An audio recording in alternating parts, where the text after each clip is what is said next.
Welcome to episode 36 of the Hike or Die Outdoor Adventure Podcast.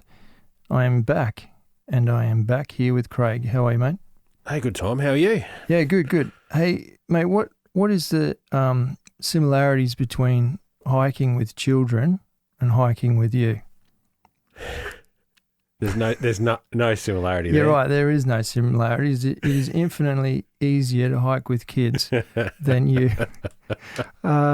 Guys, stick around. It's not all about kids. You still got to keep tuned into this, even if you don't have kids. Craig, play the music, man. We've got to get into it.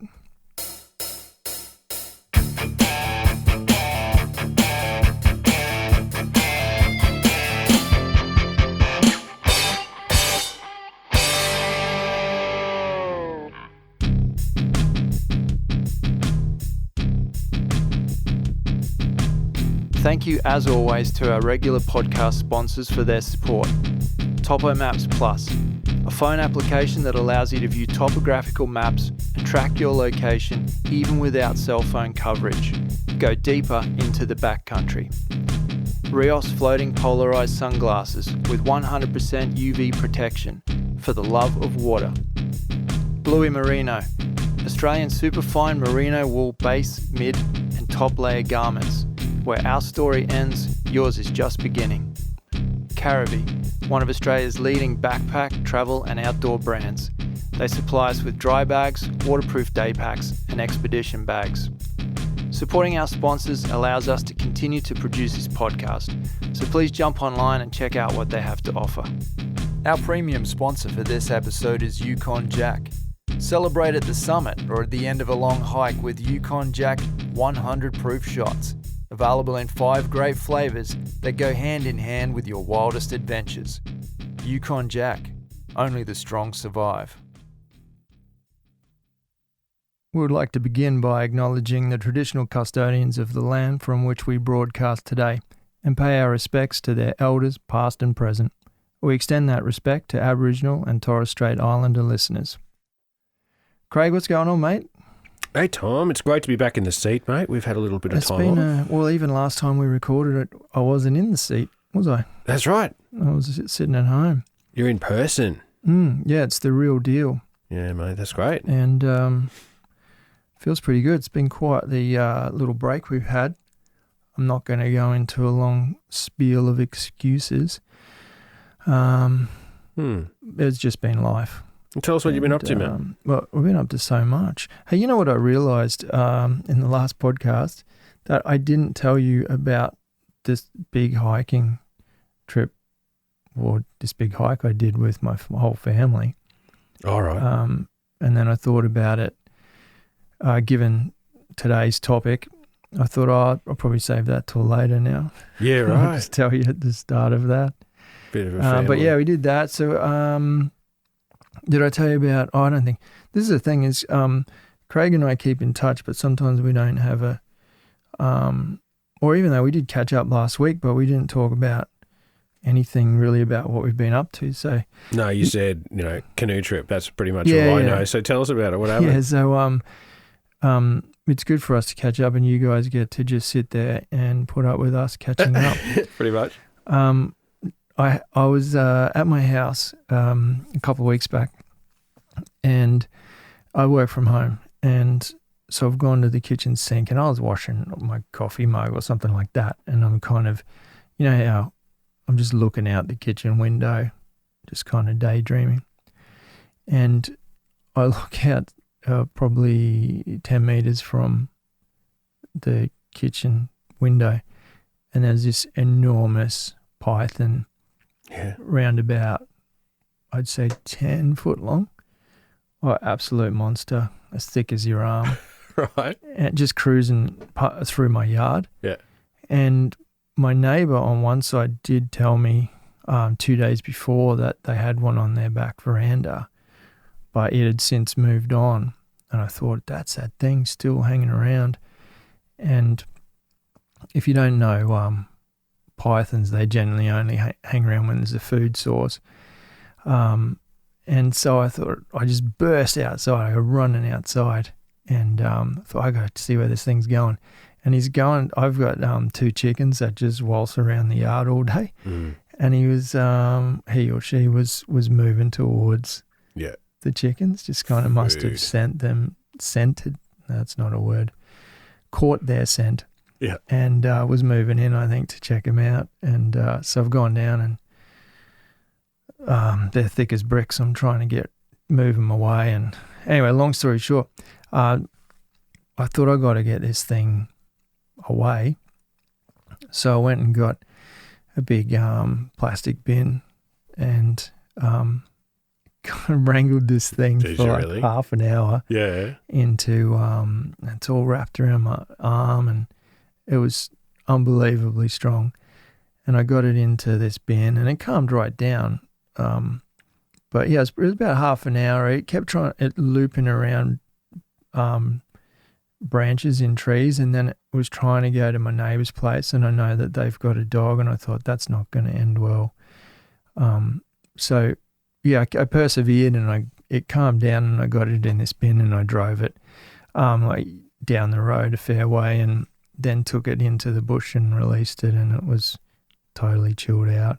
Oh, cool. But oh man, that was kind of my lunch break, and it got the heart rate up. Yeah, because we've seen plenty. We've been up close and personal with plenty of snakes, but you and I aren't quite, well, I'll speak for myself, I'm not skilled enough to handle the snakes. I don't feel confident, but having watched it lots of times, having been up close to them, you're tempted with those pythons just to handle them and move them out of the way. So good on you, man. So how did it have a go at you? Only when you first grab them, they don't like it. But once they're pretty quick to get away then, aren't they? Yeah, then it tried to move pretty quickly, and I had to it went under one tree, and I couldn't really get a good hold of it, and I was in a compromising position where it may have been able to get me. Yeah. And so I had to let it go and then run around the bush to the other side and pick up where I left off. And so it was kind of like cat and mouse for a while, but I made the mistake of trying to go up some palm trees, and that's where I was able to kind of get a good handle on it. And oh yeah, it's quite the adventure. Do you reckon you'll be able to, like, next time be a little bit more confident and get... that's not the first snake I've handled. Oh, I thought it might have been. No, it's not. I've been, grabbing the odd snake here and there. Because I'm tempted. Have you seen that photo on Instagram of one wrapped up around my whole arm? Yeah. Yeah, that was a pretty small little python, wasn't it? It was small in diameter. It was still probably... Yeah. It was still probably 5 foot long. I recall now. But in small in diameter, this thing was pretty... yeah, because I'm tempted. I see him around here, and I think but something I'm just a bit nervous about it still. I just haven't. And it's probably, the family saying, don't go near it. So, yeah, I think, I think it's best to leave things alone. It is best to leave things alone. Because they're just going about their day. Oh. But this was, and I'm just justifying myself here by saying there's a different situation where it was in, not that I live in suburbia, but it was in an environment where when I first got to it, it was heading towards the road, and that's only spells disaster for snakes of that size. They're not quick enough to move. So yeah, and it was super interesting, and it was absolutely beautiful animal. And by the time we parted ways, we parted on good terms. Yeah, good, mate. Yeah, good stuff. That's one thing that's happened. Yeah. There's a list. There's a list, man. The canoe trip. So I went on a 4-day canoe trip with my dad. It's the same place that you and I went many, many years ago. Up the Everglades? Noosa Everglades, it's called, yeah. Yeah, sweet. And it was good. That's the second time this year I've been up there, which is some kind of record. And I just feel it drawing me back again already. So, as you know, I've already set a date for early next year to get yourself and a couple of others up there and do a good sort of, make a good few days out of it. Yeah. It's one of those places where, and we've talked about this a lot, and I was actually talking about it with my dad, and we would make jokes about it actually on the way up. We'd say, oh, when are they going to put a road in here so that there can be a big restaurant right on the edge of this river so we don't have to paddle all the way. It's a long way. But it's exactly the reason we like the place is you literally can't get there unless you walk or you paddle a boat. Yeah. And those are sorts of places I like because you kind of earn your spot there. And because of that, it's not the sort of place that day trippers cruise around. No. I've done a solo trip there, as you know, and I didn't see anyone for 2.5 days, which is fantastic. At the time it wasn't, but in hindsight it was. Yeah. Now I'm used to that sort of thing. I could go a week without seeing somebody, but No, time on the water's a bit different, eh? It's like it's completely different, yeah. It's peaceful. It's a different pace again.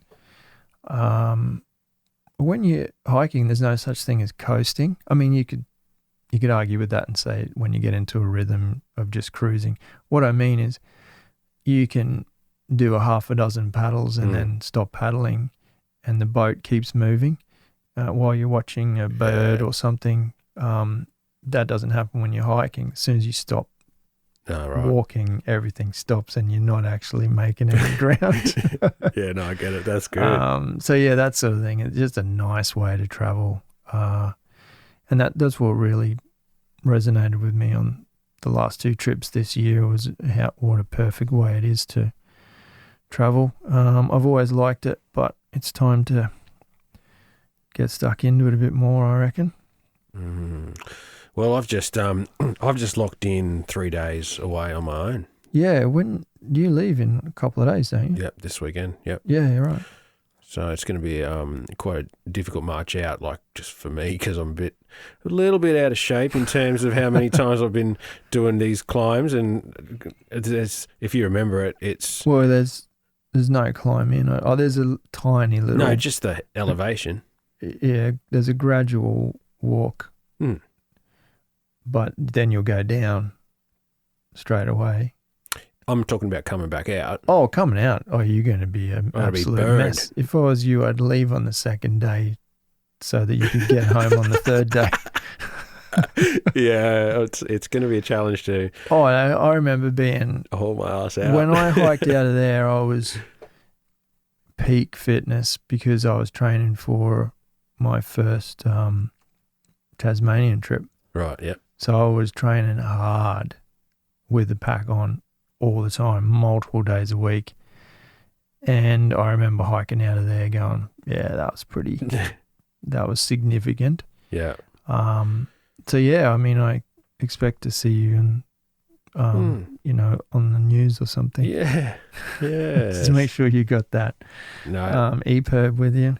We went through there once. I'd never camped there, so it'll be good to a couple of nights actually beside a waterfall. But at the bottom of a range, and you have to start from the top, go down, and then come back up on when you exit. So, yeah, a bit of time with no phone coverage and a bit of headspace. I'm looking forward to it. Yeah, that's the way to go. Yeah, man. We all need it. Thomas Evil is a guy from Sweden that we're Insta friends with. And he was a guest on episode 11. We had an absolutely fantastic conversation. He sent me a message out of the blue. Because we do keep in touch, and I think that's tends to happen a lot with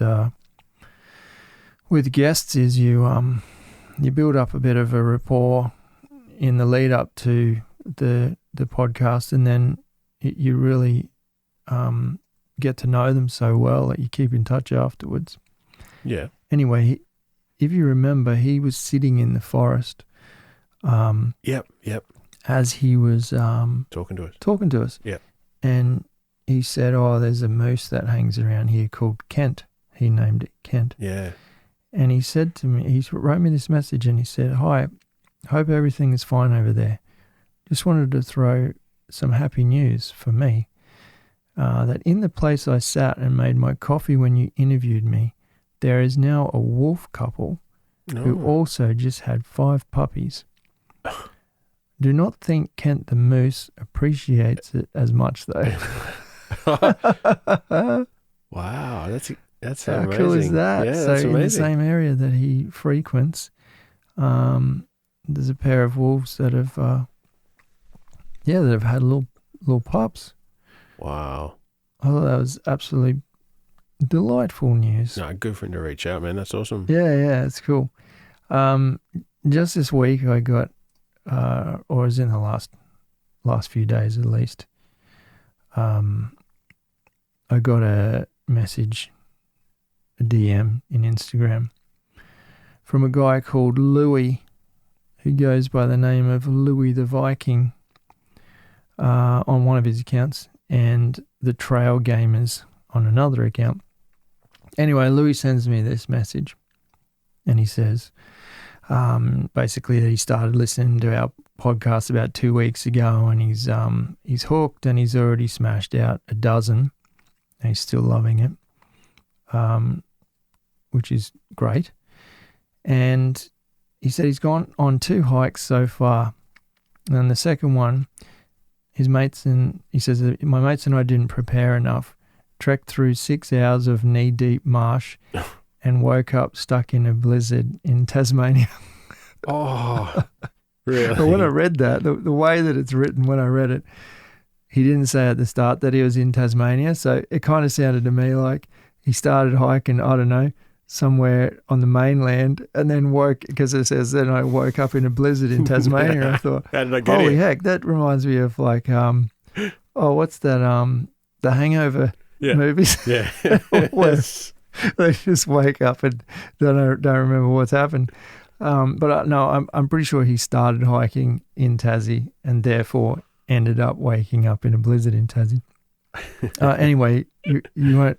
This is hilarious. I'm sorry, I'm not laughing at him. I'm laughing with him. Yeah. Luckily, we had phone reception and could call for a chopper. Oh, what? Yes. They got choppered out. Really? Unbelievable. I've never done that. It's not fair. It's not fair. Anyway, he said that it reminded him of our first hike. Remember, I think it's our first podcast, isn't it? Where it all began. And we talk about the bushfire that we woke up to. Yeah. And how, I guess, there was a big discussion in that. I remember saying to you at the time, and I remember saying it in that episode as well, like, is this what we've signed up for? Is this what hiking is? Nearly dying every time you go out in the wilderness. And he said it reminded him of that, but it hasn't disheartened his growing love for hiking. Right. He goes on to say, your podcasts are fueling the fire, and I feel like my next hike will be 110% better from the knowledge I've taken away from you two. So that's pretty cool. If I always say this like a broken record, but if it's helping somebody, even the stuff we do wrong, then it's a good thing. This is the funniest bit of the whole message. You ready? Ready, yeah. It says, thanks for all the inspiration and laughs. You guys are a national treasure to Australia. He just went too far. He sent me a message afterwards. I said, oh, that's the funniest thing anyone's ever sent. The kindest words. And he wrote back and said, yeah, you should be on a dollar bill or something. Dollar bill. We don't have them. No, it'd be on the coin. Yeah. Hey, I want to do two things. I want to say thank you to people who have in the past and continue to support us on Ko-fi. It's awesome because these things do cost money, and it's fantastic. But what Ko-fi also gives me the opportunity to do is have a very simple platform to be able to sell merchandise. And if you saw an Insta story a couple of weeks back, you'd see that I just got a whole bunch of HikeordieTV stickers printed, and they are kick-ass. Yeah, they're great. And I got 2 sizes. I got one. They're both on extremely durable vinyl, and they're die cut, so they're kind of the shape of the boot.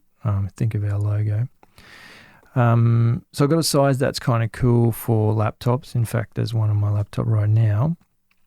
And then I got quite a big size that is for, to slap on your car or something like that. And I got that one UV laminated, so it's got an extra coating on. So specifically, look, they'll both be fine outdoors, but this big one is the bee's knees, as they say. Now, they're not on Kofi yet. I've just got to go take a few photographs of them. And to be honest, I've struggled with finding a cost that I'm happy with, given that I need to factor in international shipping and stuff like that. And also I wanted to take it a step further. I'm yet to decide on the exact percentage or dollar value, but every sticker or sticker pack that we sell, I'm going to be donating some of the profits to some kind of outdoor organization or something like that. And with that, I didn't want to just do an Australian organisation, because I felt like, I don't know, as far as I'm concerned, the whole world is there for us to kind of contribute to. So instead of just picking an Australian organisation, I thought what I'd do is every quarter of the year, that is, I would change organisations that we give the profits to. And yeah, if you've got any ideas in your local area, it doesn't matter how big or small. The idea is that I'll just pick something every quarter, and whatever we make in profits in that quarter, I'll put a percentage towards that. So yeah, you should feel good about buying a sticker, promoting the brand, living the mantra hike or die. But also that a percentage of that's going to be going to a good place. It's the least we can do. Oh, that's a good move, Tom. Yeah, man. So look out for that. I can't put a time limit on it. There's a lot going on at the moment, but definitely by, I reckon, next episode, I'll probably have some pretty solid news about that. Sound good? Yeah, mate. That sounds great.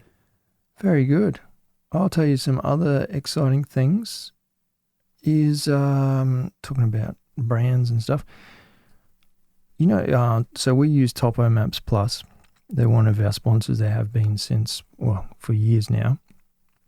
And I've always liked the app, but what has continued to amaze me is the evolution of that app. And they've not asked me to come on and say this, but it is the constant advancement of that app, and they're constantly adding new maps, and they're just about to release a whole bunch of new apps for Australia, which is really cool, because the maps, did I say maps or apps? Yeah, I'm afraid you said apps. I think I said apps. There's only one app, but they're going to be putting new maps on. That makes sense. They constantly upgrade their maps in the US and in other places in the world. And I always thought the Australian ones were fantastic, but they develop partnerships with map companies, and then they're able to use them. And one of the really cool features that they've just enabled is called these geospatial PDFs, which at first I'd never really heard of them. I did a bit of research on it, and you can export these PDFs directly from the app, and you can share them even offline. You can share them with other people. It's pretty cool. Like I said, that they just never stop. They just never stop adding cool features. Yeah, I've seen that. Yeah, because I remember when they added line of sight. Like you never used to be able to do line of sight. Now you can put a pin on a mountaintop on the map that you can actually see in front of you, and sort of say how far that is. Yes, yeah. Which you never used to be able to do. And the other thing they've got now is you can trace with your finger on the map. And so, what if I went this way? Oh, that's X amount of distance. Oh, well, what if I went this way? Yeah. And I don't know, it's just cool. I've been using it I've always used it, but I'm starting to kind of try and use more of the functionality. And the more that I use it, the more I think, oh yeah, I really need to get deeper into this, because it's not just it's not just Google Maps. It's like way deeper than that. Yeah, no, the maps are awesome. I love how you can, as you said, draw with your finger and it snaps to the trail, and then it keeps you updated. And I remember it was giving me some funny readings between that and my Garmin watch. It was just not quite right, but it was just how there was the end point was just a little bit different. It's so accurate, man. Yeah. It is absolutely dead accurate. You're doing it off your phone, and I thought, oh, something's wrong here, and it works with our phone connection. Yeah, I got up that river with my dad. I went up there in May and I plotted every single campsite. Yeah, sure. For 20 kilometers, and so as we were getting close, I would turn on like a 300-meter proximity alarm onto the next campsite, and then just put it in my pocket and forget about it. Paddle, and then your phone would go, So you don't go fast. So you don't paddle fast. Well, not so much that, but you know how like when you just want to know, are we almost there? Are we almost there? Yeah. But having said that, to Craig's point, there's a couple of those campsites. Put it this way, the first time we went there, we didn't even see them. Yeah. It wasn't until the second time I went there that I found some more, and then the third time I went there, I found even more. So, because they're really tucked away. But yeah, I think the proximity alarm is awesome. No, it's good stuff. Finally, just doing the housekeeping. Kids, just hang in with us here. We just received a package this morning from Caribbean, Australia, and I've just given you a couple of new packs for testing. Yep. They look really cool. I got mine out today and checked them all out, and I can't wait to get out and test them. But what's absolutely awesome for you guys is that Caribbean has given me 4 packs for giveaways. And I can't give you any details of how that's going to go down. But again, just like the stickers, I should have it all sorted out by the next episode, and I'll tell you what you need to do. I'm thinking about maybe doing 1 per episode for the next 4 episodes or something like that. There's 2 really cool sort of small day packs, and there's 2 really cool, I'd say, small overnighters or big kind of full day packs if you're hiking with kids or something like that. Oh, that's cool. So yeah, that's really awesome. So we've got those to look forward to, and you guys have got those to look forward to. Coming soon to a podcast near you. Only this one, to be specific. You cannot get them anywhere else. All right, Craig, enough housekeeping. You had enough of that? I've got a bit of housekeeping. Oh, jeez. How rude of me. What have I done now? No, it's what have I done? Do you want to hear about it? Yeah, kind of. I said something last time. It was not right. I have a correction. I have to. Oh, right. I exaggerated the Australian population. Did you? I did, and it haunted me for a few days. I looked it up. I said 28 or 29 million people here in Australia. What is there, 3 million? Only 25. Okay. There's only 25 million, because we were comparing with US of A. Yes, you're talking about that. The size, how the land size, Australia versus USA, and the 333 million people that they have over in the United States. And I said we had a few more than we have, so only 25 million here. I just wanted to clarify. No, good on you, mate. On that same note, I'm not sure if it came to me in an email or I think it might have been. Did someone pick it up? No, someone. Oh, good. They said not mentioning any names, but whoever said the population of Australia is an idiot. No, they never said that. Nobody ever said that. Good, mate. Good. Somebody wrote to me and said, it was an email. It was definitely an email. Someone emailed me and said, hey, I'm guessing you mean the US without Alaska, right? Mm. And that is most definitely the case. Yep. Yep. Yeah, definitely. So, yeah, that is not included in that. That numbers and the because calculation. Alaska itself is enormous. Yeah, of it's course, probably the size of Australia. I'll get corrected on that now. It's probably not. Anyway, yeah. Thanks for correcting us, guys. We love it. Good on you, Craig, for correcting yourself. Oh, well. So many people, little kids, were listening last time and they got that wrong in exams. That's from right. Listening to you. I don't want to misrepresent. And then their parents said, "You're never listening to that podcast again." So they didn't hear your correction. Those baboons, they don't know. Well, there's only one that doesn't know. one doesn't clarify and the other one gets it wrong. Right. Oh, let's move on to some more stories I can get wrong. Here's the headline. After 92 years, Grand Teton National Park has its first female chief ranger.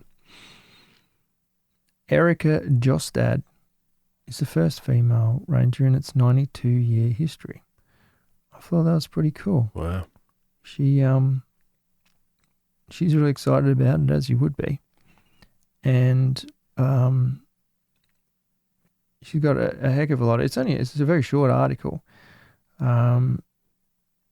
Not that takes anything away. My point is, there's not much that I've got to say about it. Then it's just really cool. And I think she says, it's wonderful that we're reaching new audiences now, and that there's a new wave of people coming through and experiencing things like camping, hiking, backcountry travel and river travel.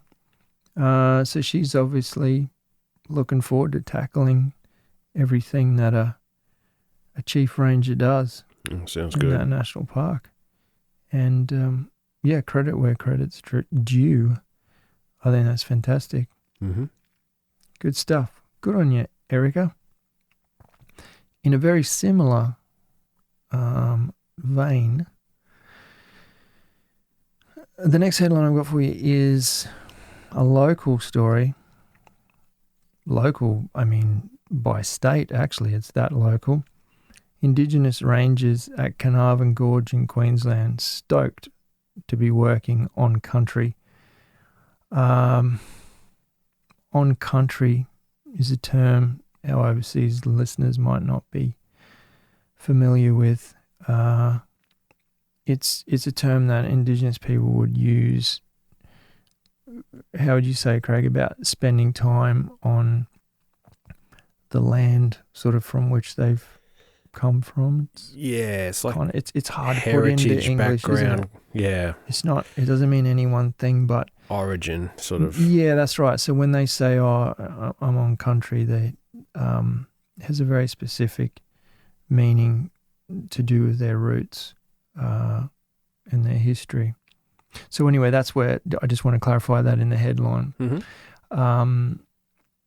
Sheridan Lawton's this is how cool it is. Her Indigenous history and ancestry goes directly back to that exact region in that exact area. So Sure. She's just not working on any national park. She's working on the exact national park that is protecting monuments and the areas where her forefathers and her lineage goes back. Makes sense. It makes perfect sense, doesn't it? Yeah. Like, why is it that hard to?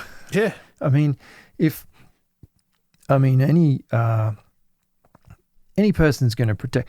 If I had a role, I'd protect, the wilderness. Because that's, and all our listeners are like that as well. Then add that kind of Indigenous, I guess, profile, whatever you want to call it, into the mix. That real connection with the earth. But then go one step further to that and saying, well, not only are you Indigenous, but you come from this exact area.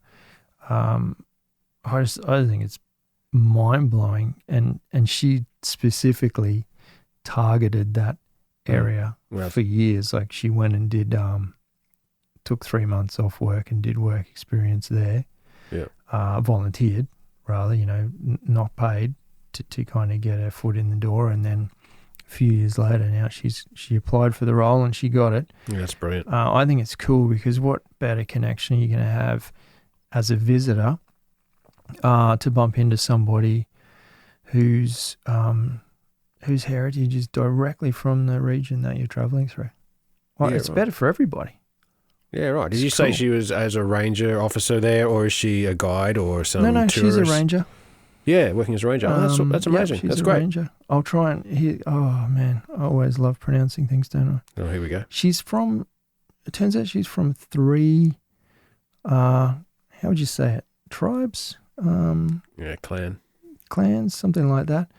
Bajara, Butchula, and Gangalu, I reckon that is. And her ancestors have walked, sung, and lived in that area forever. I think it's a fantastic story. There's some cool pictures of her in the article, getting around, doing her job. And it also goes on, so the son of a Bajara man and, why is it? Do I have to pronounce the hard one all the time? Gungalu woman, who is a relative. He says it's enormous. It makes sense that we have female rangers, and it's fantastic. Oh, my heart sang when I heard that she was given the opportunity to work in that space. I think it's fantastic for everybody in that area. Like I said, everyone wins. I've been to that place, and it is. There's a photo on Instagram of that I took and I posted a couple of years ago, and it's all handprints on a cave wall. Yeah, right. And that whole national park was like a meeting area for thousands of years, where they would come to that specific area and have meetings, trade, discuss things, and all sorts of things in that exact national park. And hence the reason there's so many paintings, is they all came and did paintings while they were there. You know how they kind of spray paint their hands with the ochre? Yeah, I do. Yeah, for heaps sure. of those all around. Yeah, cool. You definitely, when you go there, you think, wow, this place is deep. There's actually a picture of it. Yeah. Cool. Good news. Yeah, that's nice, mate. Look at this segue. Not really a segue at all. It's rather a jump back to Thomas Evung's experience. For the first time in a century, California has 2 breeding wolf packs. In 2011, California saw its first wolf in 87 years. So they were wiped out by, sort of ranchers and cattle guys. Just decimated the population because they were obviously doing what they do and hunting and taking out livestock. So they destroyed them all. And 2011, what was that? 10 years ago, 11 years ago, their first wolf turned up in 87 years, and then they had 1 breeding pack. And now they've confirmed that they have 2 reproducing packs, which is pretty cool. So that's only going to increase. And before you sort of make any judgment on that, you need to understand that even though they're a predator, they belong in that landscape, as do our predators on our landscape in Australia. They're there for a reason, and they're there to maintain balance. And the only reason they were ever taken away was for financial gain, so they could keep livestock. So it wasn't they weren't trying to save the area or anything. So anyway, yeah. Did you say they've just naturally returned, or was there some reintroduction? No, there was no Really? reintroduction. Yeah, Wow. The grey wolves just turned up in 2011. Nature finds a way, man. That's great. Yeah, it does. It does. I think it's cool. Yeah. I was happy to read that one. Bibbleman track. I've spoken about this before. It's one of the longest trails in Australia, if not the longest. It's over in Western Australia. Have you heard of that one? Yeah, I have, yeah. Yeah. It's just over 1,000 kilometres. I think it's 1,002 kilometres. Oh, what would that make it? 600 miles? Yeah. Yep. Yeah, that'd be that's close. right, isn't it? Yeah, 600 miles. This might we may no. may have to come back next week. The only reason I know is 60 miles an hour is 100 kilometres an hour. Yeah. Yeah, so 600 miles would be 1,000 kilometres. Yep. Boy, oh boy, if we get that wrong, So, just shutting this whole thing we went down. through that one together anyway. Mike's down. We're quitting. It's all over if we got that wrong. After running, crawling, hurdling and climbing for 1,000 kilometres, Erica Laurie has smashed the track record by half a day, running up to 100 kilometres a day. Oh, really? Yes. Yeah. She did it in, let me get this accurately. She did it in 10 days and 18 hours. It was a friend's record, had 11 days, 7 hours. So she actually broke her friend's record to make it in under 11 days. Yeah, right. Which is mind-blowing. Pretty like an awesome effort. It's a really cool article. She says that the weather was pretty unpredictable, and so there are a lot of trees down that she wasn't expecting. So she'd be running along, and then all of a sudden there's a massive tree, and so she's climbing over this one, crawling under this one, and then she said because of the bad weather, sometimes she was swimming across streams that should have just been, like maybe ankle deep or so everything was not how she expected it. Yeah, right. Which kind of made me think, wow, she might have been a half a day quicker had she not had all of those well, pardon the pun, but hurdles in her path. Well, I think it's pretty cool. Now this typical internet people. When I first saw this, it was on it was posted on a Facebook group that I follow, specifically for hiking related stuff. And one of the top comments was this grumpy person saying, "Oh, why? Almost like why bother? Why would you do that?" And I'm not going to go into a big spiel about that. But what I'll say is, first of all, each to their own. I've done very, very, very slow hikes. Let's take Tasmania, for example. I've done that 3 times now. I am considering one day returning there, and it's a 6-day hike. I'm considering returning there and thinking about running the whole thing, just because it's interesting. Yeah, yes, you're not going to see things the way that you see them if you're taking your time. I'll admit that. That's fine, but you can't take it away from somebody like I was trying to find her name, but it's not in Erica. And that's the second Erica in yeah, that's weird. I'm wondering if oh wow, that is weird. Spelt the same way. Unusually. Okay, so you can't take anything away from Erica for doing that. Is that because when you went to Tasmania with me, you had to go too slow? Yeah, now I kind of, like I regret going that slow. No, no, it's not that at all. It's just almost like why aren't you allowed to set personal challenges sure. and move at the pace you want to move through the wilderness? Like, I don't care if someone wants to. I used to be a little bit guilty of judging people who would go fast, but that's kind of changed when I got into trail running and stuff like that. You can, I don't know. Yeah. Anyway.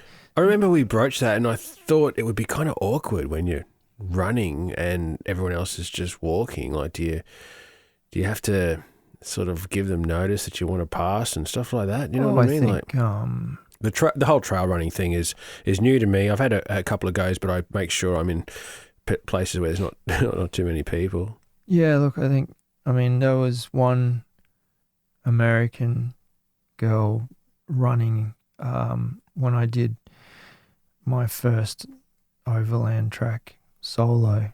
Yeah, what did you think? She was running and when she it must have been about the third day she overtook me, and then that evening she was at the cabin, and then the next morning I left and she overtook me, and then I never saw her again because obviously she would have finished maybe 2 days before me. At the time I thought, at the time that's kind of what I was alluding to earlier. At the time I thought, that's ridiculous, but yeah, there's two reasons why that comment's wrong now. One is that was my first time on the trail where I was trying to soak it all in. Yeah, sure. Take photographs, take video and all that sort of stuff. And two, I don't think she was doing it for the right reasons. She was, I don't know, I think if you're doing it for the right reasons, not trying to get attention or anything, I really like to just do what makes you feel happy. You're still spending time in the wilderness. There's a good article, and I'm not going to go into it, but I will post it in the show notes. And that is an article titled, let me get the title for you. No, speed hikers aren't, in inverted commas, missing the point. And I had a good read of that article. Oh, cool. And it has some good, it basically elaborates on what we've just discussed, and it has some good points. And yeah, I'm definitely, whilst 99.9% of the time I'll move at a normal hiking pace. Yeah. I no longer have any resentment towards people moving at a fast pace. No, I don't think I would either. It's more that I think if I was running through the bush though, and I think I'd be a little bit conscious of the fact that other people don't want me doing that around them, but I'd be cool with it. I think that's probably just you manifesting that. Yeah. Because I've just let it had people run past me and I just let it don't care, you know. Yeah. You can, if you're approaching some people, you can kind of say, as you're getting close, like coming through or whatever. Slow down to a walk and just pretend. Yeah, speed walk. Speed walk. I wasn't past actually running back there. I was not running. I was what never are you talking about? running. Anyway. Yeah. Each to their own. Yeah, no, just let it be, I reckon. That's good. There was an article I also read, and it's titled, "The Simple Act of Walking Changed My Life, and It Can Change Yours." There's a guy called Jono Lineen. It's the only way I could think of pronouncing that. He credits walking to changing his life as well as the way he thinks. It's a fairly long article, but there was a couple of points that really jumped out at me and I thought were, again, they kind of resonated with me. He said that, so he went through the Himalayas, he did it all solo, and he said, "I spent those months deeply engaged with my thoughts. I came to realize that what I was actually doing here in the mountains was coming to terms with the death of my younger brother, Gareth. Gareth had died in a tragic boating accident when he was 18 years old. And I passed a couple of years afterwards into a downward spiral. When I spent time thinking, moving slowly, calmly, I realized the walking was bringing me to an understanding of his death. That was the real reason I went to the Himalayas. I didn't know it at the time, but I was undertaking this crazy walk as some kind of a secular pilgrimage, a catharsis, and I emerged from it with a new powerful sense of balance. I can see why, and I mean, he used the word pilgrimage, and often the word pilgrimage is used in like long religious kind of. There's still like heaps of them around. I mean, we had we talked about the Shinjuku, not Shinjuku. That's a station in Tokyo. Shinjuku, maybe. Let me just get that correct before everyone goes, "You got it wrong again."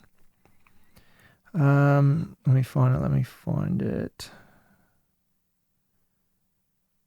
Shikoku pilgrimage was episode 31 with Paul Barak. He went on the Shikoku pilgrimage, so something that was originally created as more of a kind of spiritual kind of religious thing. Yep.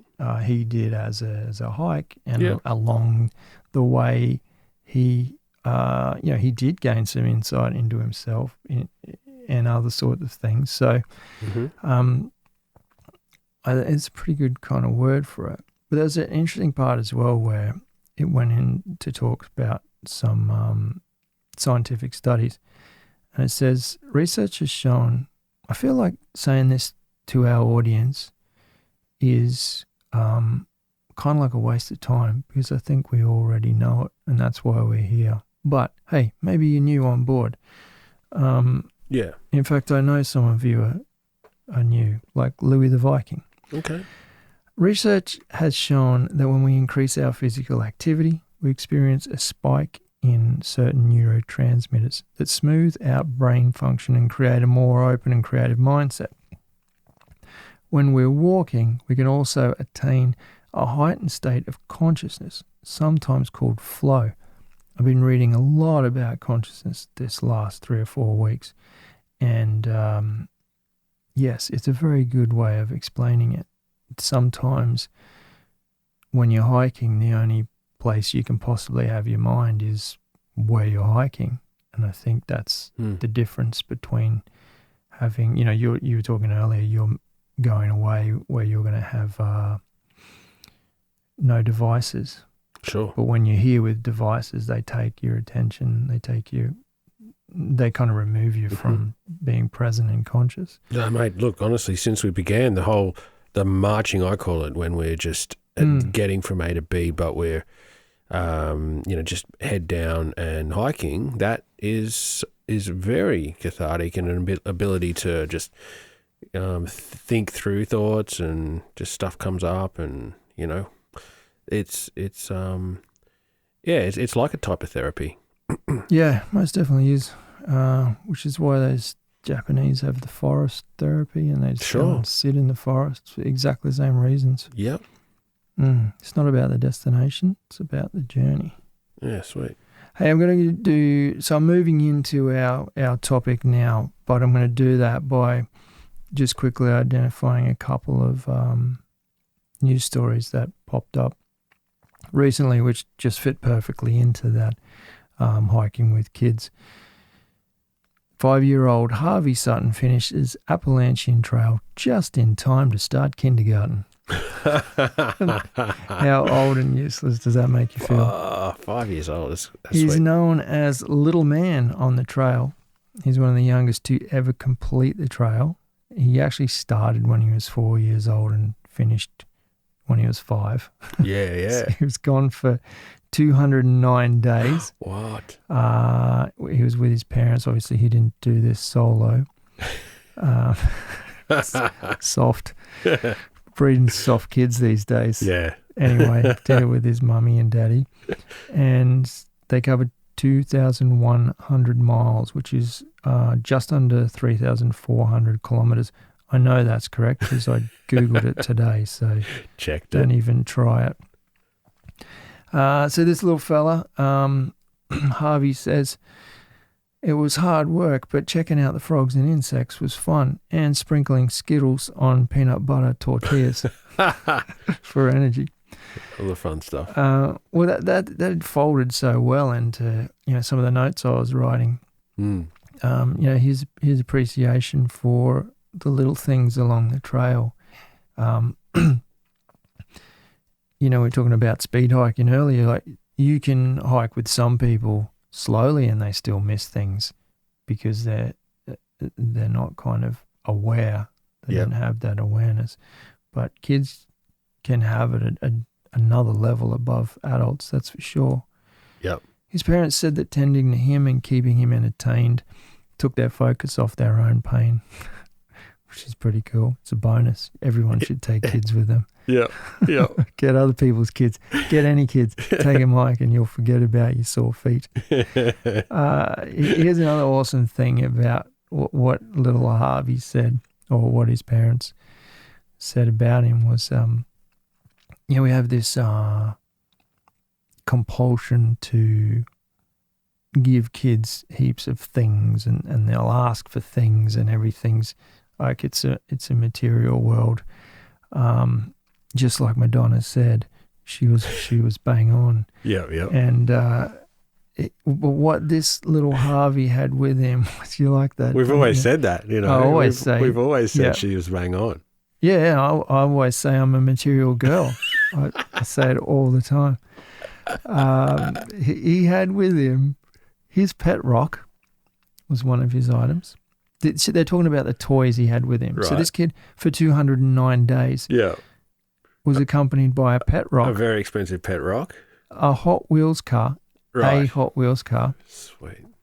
A pocket watch.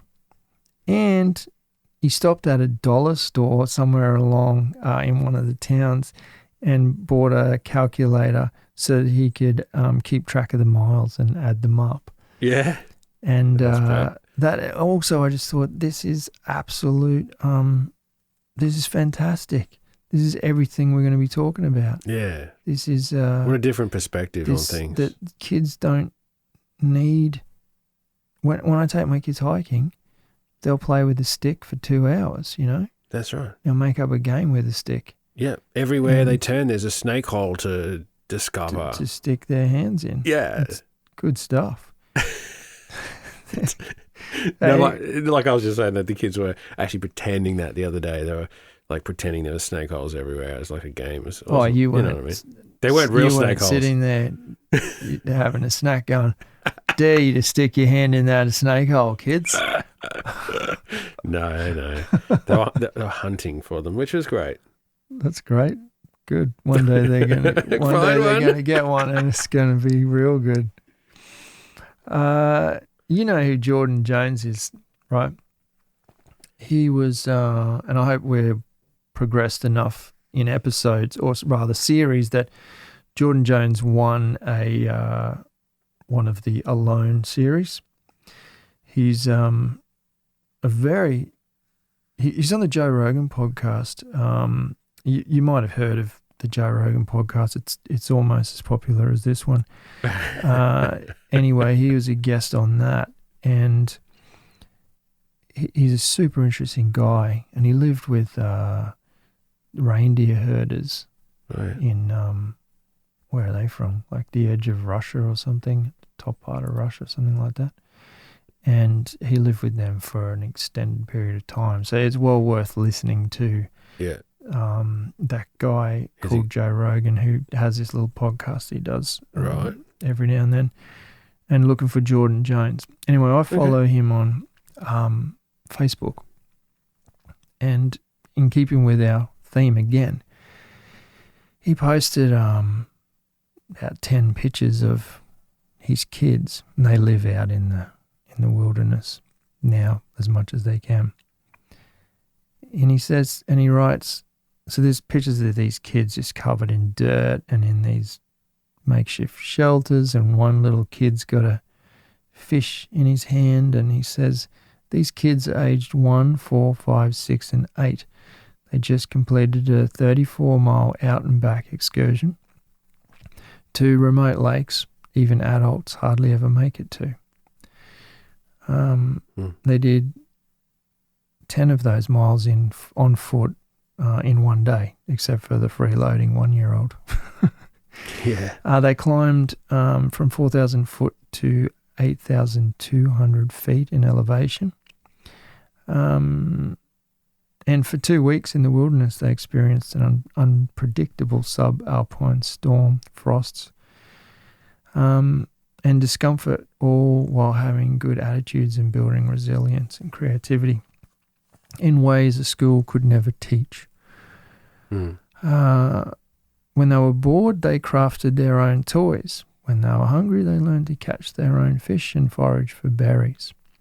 They explored undiscovered cave shelters. They played in the mud, jumped in alpine lakes, pushed themselves in their boundaries in every way. That to me is the epitome of fantastic parenting right there. Absolutely beautiful, and what he's written there is gold. I'm not suggesting that kids don't need that academic structure as well, purely to kind of understand concepts that are far beyond me to teach. I need teachers teaching my kids something like math, because as I've proved, I'm not good at it. That's their job, right? So yeah, but I think it is my job to do these other things, and the outdoor education, mate. The school of life. The school. I don't really like that term, but I think it's much more than that. There's another article I was reading in preparation for this. Giving your children experiences instead of toys boosts their intelligence and happiness. Recent studies have revealed that giving your child too many things to play with can result in the opposite of the desired effect. They may actually be less happy. It's a very interesting article, which I will post on the show notes. And they're basically, goes back to the pet rock and the what is it? The Hot Wheels car. Yeah, right. Yep. It's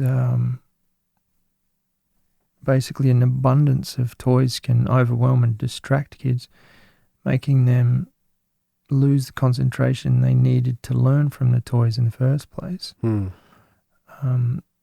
Studies show that fewer but better toys lead to increased cooperation and sharing. I know we're not talking about toys, but I did kind of think, well, yeah, maybe not giving your kid everything. Well, I guess what was really cool was they say providing your kids with an experience instead of an object. Yeah, right. Yep. It's you creating a memory. Think about it. Do you ever sort of think about? I think I can only remember one cool toy I ever had, right? Mm-hmm. Because they come and they go. But I remember heaps of experiences with my parents. Yep. Heaps of amazing places we went. Heaps of amazing trips we did, and that's with me forever. But I think that's the beautiful thing, and I know for a fact that the time I've spent with my kids, sometimes they'll just bring them up in conversation. Remember that hike we did, and this thing happened, and I have to think for a minute, and then, oh yeah, I do remember that. Gee, you got a good memory. Mm-hmm. They're going to be talking about that in 10, 20, 30, 40 years' time. They're still going to be talking about that. Mm-hmm. You can't take that away from somebody once it's ingrained. Mate, that's right. You're going to get these experiences from some of those adventures we just read, and they also can't take their toys with them, is what you're getting at. They may have a little hoard of a treasure chest at home of toys, but they can't take it all with them if they leave the house. So yeah, and if they do want to take one or maybe two, there is a decision-making process there about what are you going to leave at home and why. And that's a whole nother lesson for them, because they might get there and think, I wish I had have done this. There's one more article I'll just quickly discuss, and then I'll get stuck into it. From obesity to allergies, outdoor play is the best medicine for children. This is a very good read, and again, it's a very long article, so I'm not going to go through it, but there's a couple of points that I'll just pull from it. And they talk about brain health, creativity, reducing the incidence of allergies and asthma and things like that, because children are in the in outdoor environments and touching things, and probably sticking their fingers in their mouth after touching don't do wacky fungus or something like that. But yeah, I get it. Eating totally. mud, all stuff like that, chewing on sticks. They do all these things, and kids have always done that, or more so until recent times. Yeah, it triggers the immune system, and you need a little bit of that. And there's plenty. It goes on to make some very, very good. It actually says here they get their hands in the dirt. They're exposed to microbes that help them build their immunity. I was reading another article years ago, and I could never find it again, but it said that a massive, something like 60% of English children have never climbed a tree, and how much that just the act of climbing a tree is about risk and reward and calculation, motor skills, and sometimes your kid's going to sprain his wrist when he falls out the tree. Sometimes he might break his arm. Nobody wants that to happen, but the point is there's some decisions being made there at a younger age, and there's an understanding, even things like fear, and that they're going to address fears, and I think it's super interesting. And mate, I don't think we need to sell the benefits of the outdoors to our listeners in particular. They're going to understand, but fitness, mental health, bonding with other people just when you're in the outdoors, it's heightened. Exactly right. So on that note, I guess I'll move into I'll just briefly touch on a couple of sort of things I've witnessed with my own kids or others, and then we'll sort of start going into the how to hike with kids rather than the why. Yes. Because as you said, I think it's fairly obvious the whys. Yes. So when I was on the overland track, the same hike I was talking about, the one I did solo, I actually, on the very first day, I ran into these parents who had, I think it was a 6 and a 8-year-old. No, it might have been an 8 and a 10-year-old. 2 boys. They're an American couple, and they were fantastic, nice people. And what happens on the overland track is if you move one cabin a day, you run into everybody you did from the day before. Yep. Sometimes you'll pass them if they're having a break, or if you're taking a rest, or you just, and then you meet up again and have a chat. So I got to talk to these the same family and the same kids every night for sort of four or so nights, until I did a side trail, and then I didn't see them again. But they had little backpacks, and they were plugging along, and the little kid would hike with one of the parents while the big kid would hike with the other parent, and they'd go ahead in an effort to kind of keep the older one engaged and the little one moving at his own pace. And then the older kid would kind of have a longer break and wait for the other one to catch up. But it was just beautiful seeing them. They were sleeping in tents for the most part. I think one night they slept in the cabins, but they were mostly in the tent, and they were just really nice kids. And I thought that was when, I would have probably only had one son at that point. Yeah, and I mean, we've been doing this hiking thing well before we had kids, but I think I remember Yes, that's a good point, I guess. you saying that to me once, a long time back, saying, Yeah. hey, To me, at the time, it seemed this spectacular thing. I could almost not fathom that it was. Yep. These kids must be special. But now, after experiencing having my own children, I realised that they can all do it. Sure. And that was what first opened my eyes. I've done countless hikes with them. The one I was going to tell you about is, you know how we were at Jonas's place and we hiked down to the waterfall? Yeah. Yeah, well, I took my whole family down there. The one we camped at? Yeah. Oh, right. So on the way, we got to the river and it was up too high. It was about knee high and it was kind of raging a little bit. Yeah, you've said it's been higher than when we were there. Yeah, and so I opted not to kind of risk it, not so much from a safety perspective, just from if they got wet shoes, and it's pretty cold there at that time, if they got wet shoes, they'd be stuck in them all day. Yeah. So what I decided to try and do was instead of crossing the river, I tried to go over that steep ridge to get down into that horseshoe. Yeah. And it was on, like, you were crawling, like all fours, crawling up, and there's moss and stuff. And I said to the kids, you good for this? And they're like, yeah, let's do it. Let's try. It took us about half an hour to get up the top of this ridge. And I did a scout around, and it was very steep down the other side. And I said, look, I just don't think the time and energy it's going to take us to get down there, then we know we've got to come up and do that 2 ridges on the way out with potentially tired kids. Like, one of my kids was just turned 6 at the time. Actually, no, he may have been 5. He was falling over. He had cuts on his hand. Not a single complaint. Like, he was covered in dirt, had mud all over it. Because to him, every tiny little stick's a log, and he trips over him. And yeah, sure. And but their spirits were unbreakable. So we decided to go back a different way.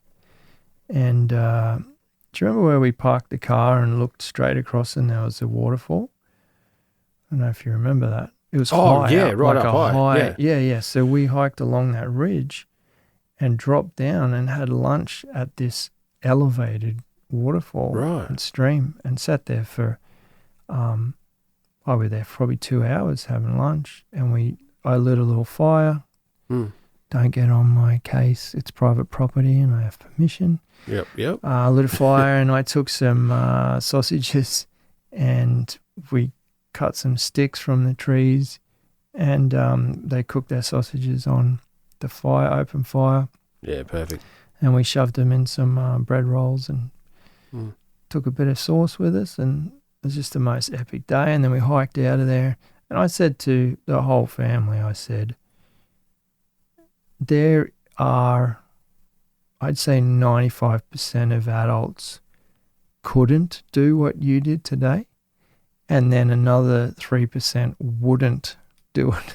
Yeah, didn't want to. Didn't want it. So that's crazy. Why would I do that? Oh, that's too hard. But that's an embedded memory that's there forever. I'll never forget it, because I was so amazingly proud, and they'll never forget it, but they never ever talk back about that event and say how hard it was or anything. They just talk about how cool it was cooking sausages and drinking out of the stream.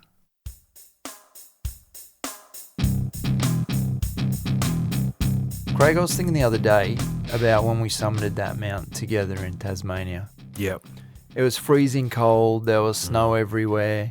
Sleet was hitting us in the face. Yeah, for sure. And I was thinking, in hindsight, I wish we had a couple of Yukon Jack bottles stashed in our jackets that day. Oh, yeah. We could have had a shot together to celebrate, and just taken a bit longer to soak it all in, you know? Yeah. Actually, thinking about it now, there's quite a few times we've actually really deserved a celebration shot and we didn't have anything with us. Many times. I guess the good news is, at least now we've got Yukon Jack 50ml bottles ready to go for any future adventures. Absolutely. 100 proof, smooth, and available in 5 bold flavours. If you're looking for the fearless choice, it's Yukon Jack.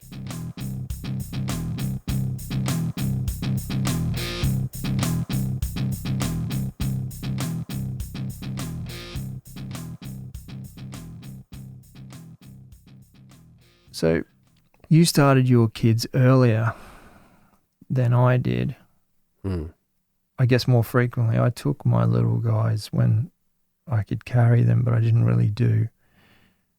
I just do very, very short hikes. Okay. But you were taking them when you had that frame thing on your back and everything. Yeah, right? yeah. But even every single day, we've got some little bushwalks behind the house here, and I would strap one to my chest with just a baby carrier and just walk for just a half an hour to an hour each afternoon, and then I'd always sort of progressed to what would you call it, like a possum carrier on the back, which would carry a little bit of gear and an infant, and that was great. I mean, I took that quite seriously. I really did, and yet I'm sure they don't quite remember those occasions at all. But went to a number of falls and got some amazing photographs of the young kids out and about in the bush. And yeah, it was good because they were quite compliant. They were just sitting on my back, and they did love it. They were giggles the whole way most of the time, and that's how it started for me. And I really pushed that point because at that stage we were quite into it, and I wanted to drag them along for sure. Yeah. See, I didn't do it so much at that stage. I waited until they were a little bit more. Well, they were definitely walking themselves. Yeah, right. I think the youngest would have been. Well, I started them hiking when I only had the 2 boys, and probably when the youngest was 4 or something. So I didn't really do too much before that. When they were walking on their own 2 feet and not tripping over every single thing, that's when I started taking them on short things. This kind of brings me to, I guess, the first point. If you are a parent or you have nephews or whatever, and it goes for any kids, goes for teenagers as well, that you kind of have contact with, I really recommend not forcing your love of hiking onto kids. What I mean by that is not kind of trying to make your passion into theirs and saying, dragging them along and pushing them into stuff if they're not enjoying it, and then kind of getting frustrated because they're not enjoying it, and how could they not enjoy it? Because I think it's awesome. I do it all the time. Like, I think there's no problem at all with introducing your kids to any of your passions. I mean, that's what we do as parents, uncles, aunties, whatever. We tell kids the things we know. We show kids the things we know. If you're into baseball, you go and throw a baseball with your nephew or your son or whatever, don't you? Like, it's just, that's what you do. That's what you know. My kids, taking them hiking, they throw axes in the backyard, they cook on the fire, I let them light fires by themselves in the backyard, they camp out. But there's also other things they do that I have not introduced them to and that I'm not personally not that interested in, and that's fine as well. They don't have to. It's just by chance. A lot of things I do with them they absolutely love, so they keep doing it. But there's other things that they're not as interested in, and there's things that they're more interested in, and they introduce things to me that I sort of, that's interesting. Yeah. I didn't know that Pokemon could evolve. Yeah. That's good to know. Yeah.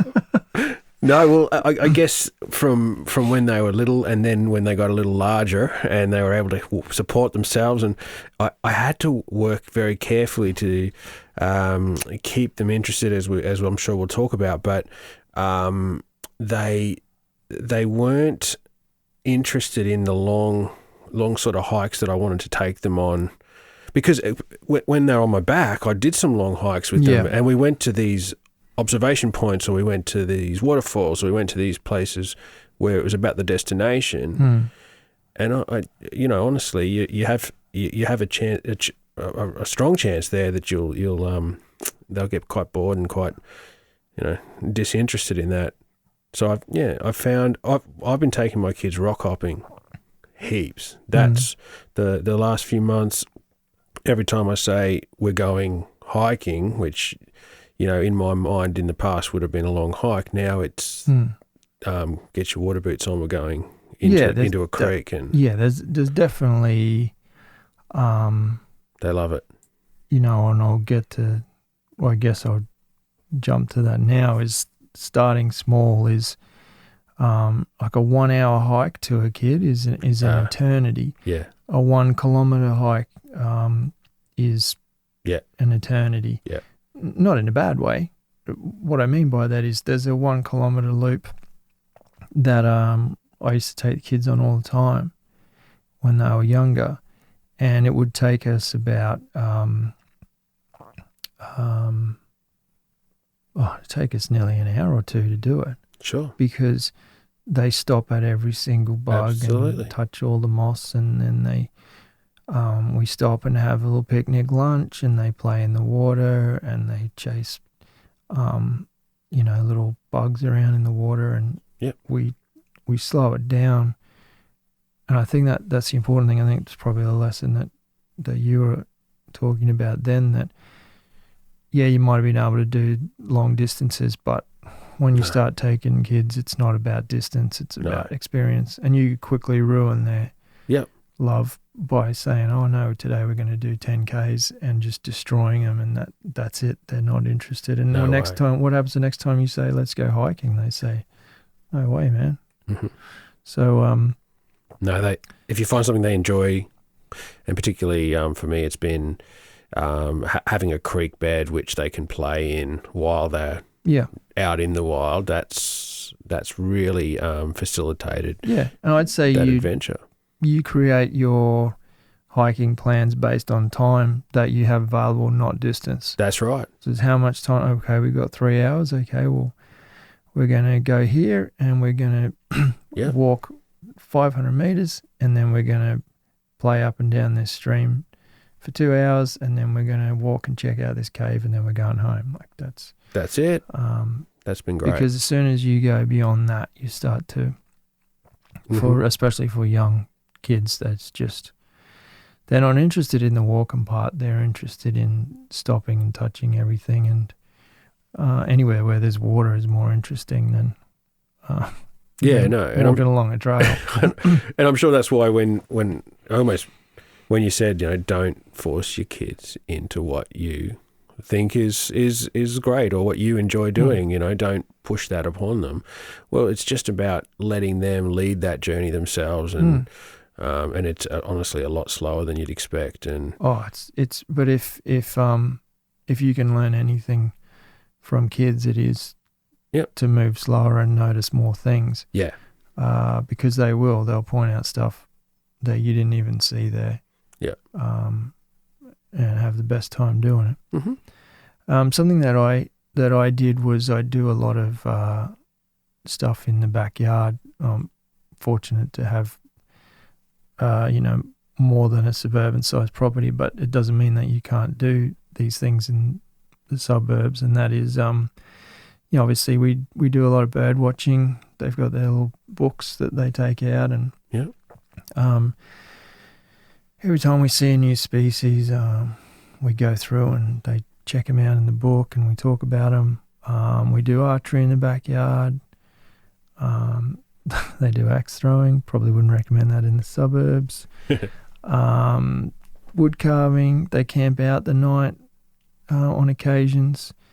And sometimes I cook a lot in the backyard in camp ovens, and I'll kind of alternate between the two eldest boys, and on any given weekend, and I'll just hand them either a fire starter, like a ferro rod, or a lighter if I don't have time to wait, and just say, hey, you're on fire duty. Can you knock me up a little fire That's great. while I get the pots and pans ready? And they go, oh, yes, sure, I can. And off they go. And they've made so many fires that they know the procedure. They know how to build them. They know what's going to get them burnt. They know how, putting too much stuff on is going to make it too big. They just learn all this. The only way they learnt it was not from watching me doing it. It was from me handing over the reins and saying, okay, I'm going to sit back here and I'm just going to watch you make a fire. And if you got any questions, ask me, or I'll give you some tips. And, one of the first times I did that, I took 2 eldest boys and I drew 2 circles in the dirt down the backyard. And I said, you've got 20 minutes to collect your materials. And then you're going to start making a fire with a ferro rod. Yeah. And then it's up to you to keep it going.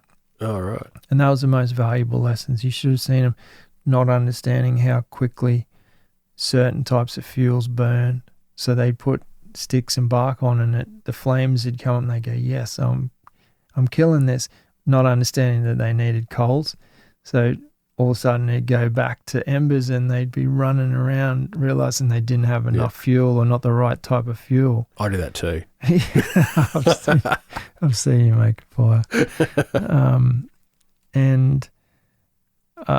So we get a bit off track there, but I think giving them some responsibility and some trust in something, like my 2 oldest boys own their own knives and they do wood carving, and I've taught them all of the, the triangle of safety or whatever, and all of those sorts of things. Yeah. And they love it and they follow the rules and they don't play around with things like their toys.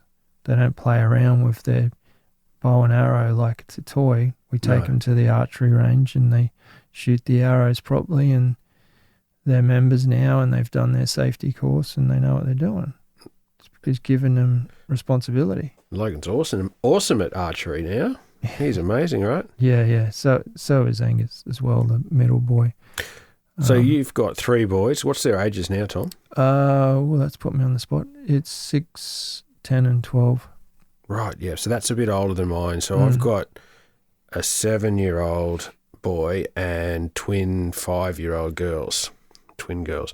And, I've taken Elliot, the eldest boy, on one overnight camping expedition, which has been fantastic.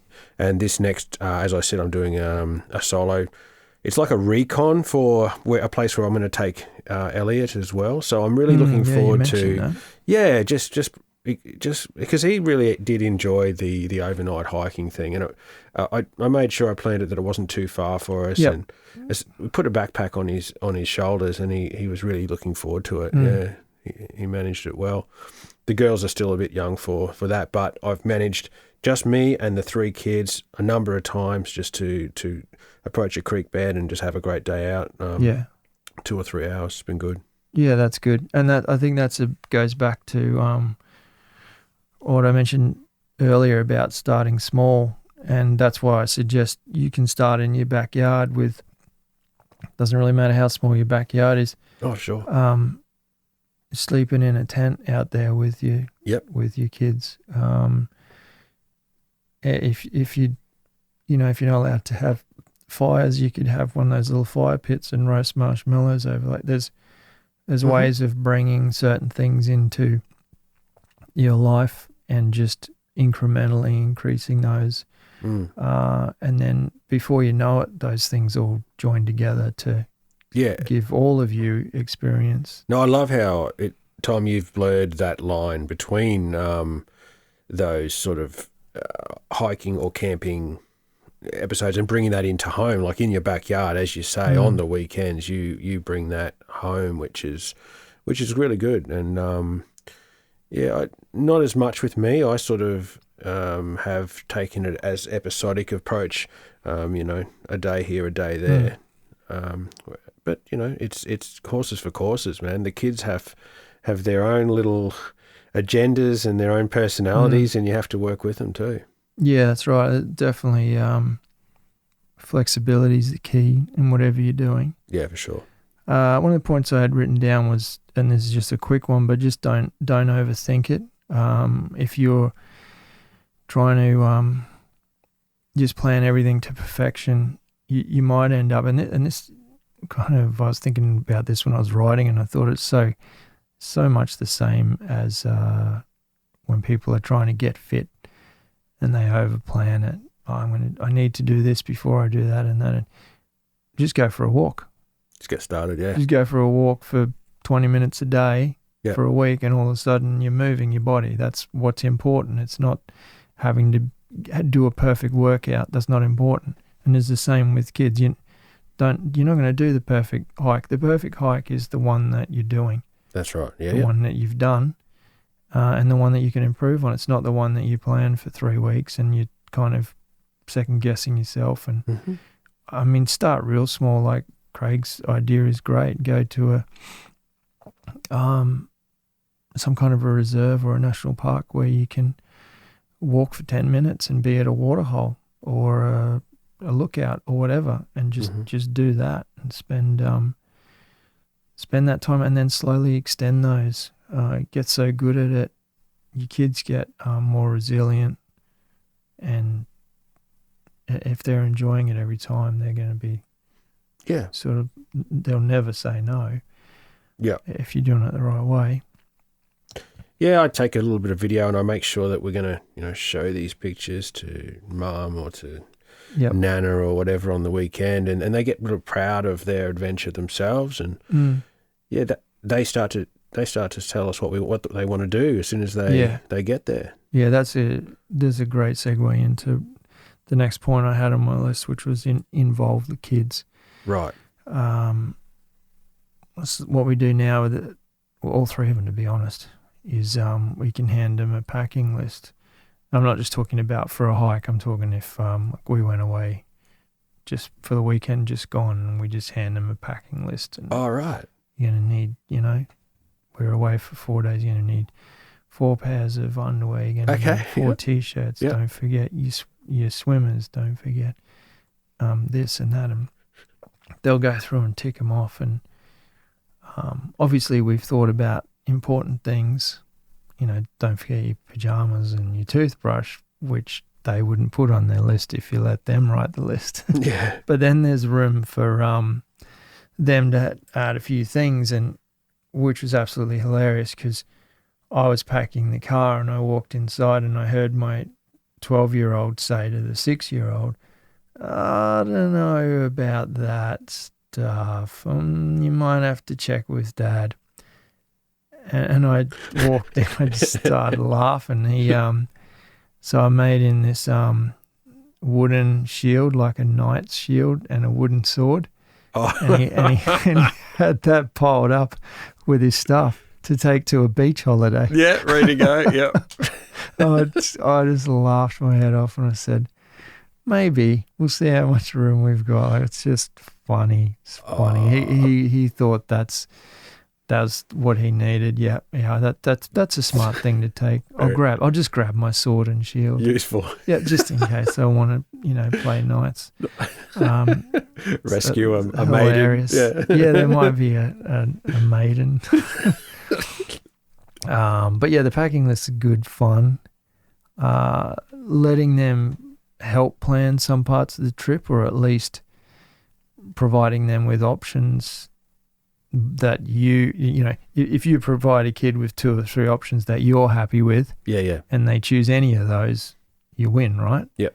And I'm not being deceitful. I'm just saying, if you just say, hey, I don't mind if we do this, this, and this, and they go, oh, we want 2 out of the 3 of us want to do this. Okay, it's a vote. We're all in. Yeah. That means that when you get there, they're already anticipating. Oh, we're going to that lookout that we all agreed on. Yes, we are. Yep. You said it. We're doing it. It's their idea. That's it. Yep. My kids love that.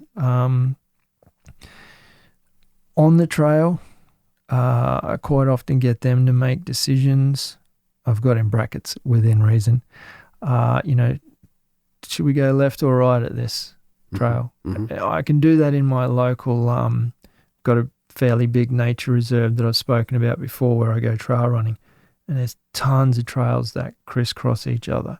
And I know it so well that I can say at any intersection, left, right, straight, where do you want to go? And they can just choose whatever they want. And we just keep going in that direction. And I know if it's time to start heading back, I start saying, oh, okay, this time we're going to turn right because we've got to go back to the car, you know. So if you know an area well that's safe, you can kind of give them some options, and they take ownership of that. And let them lead a little bit.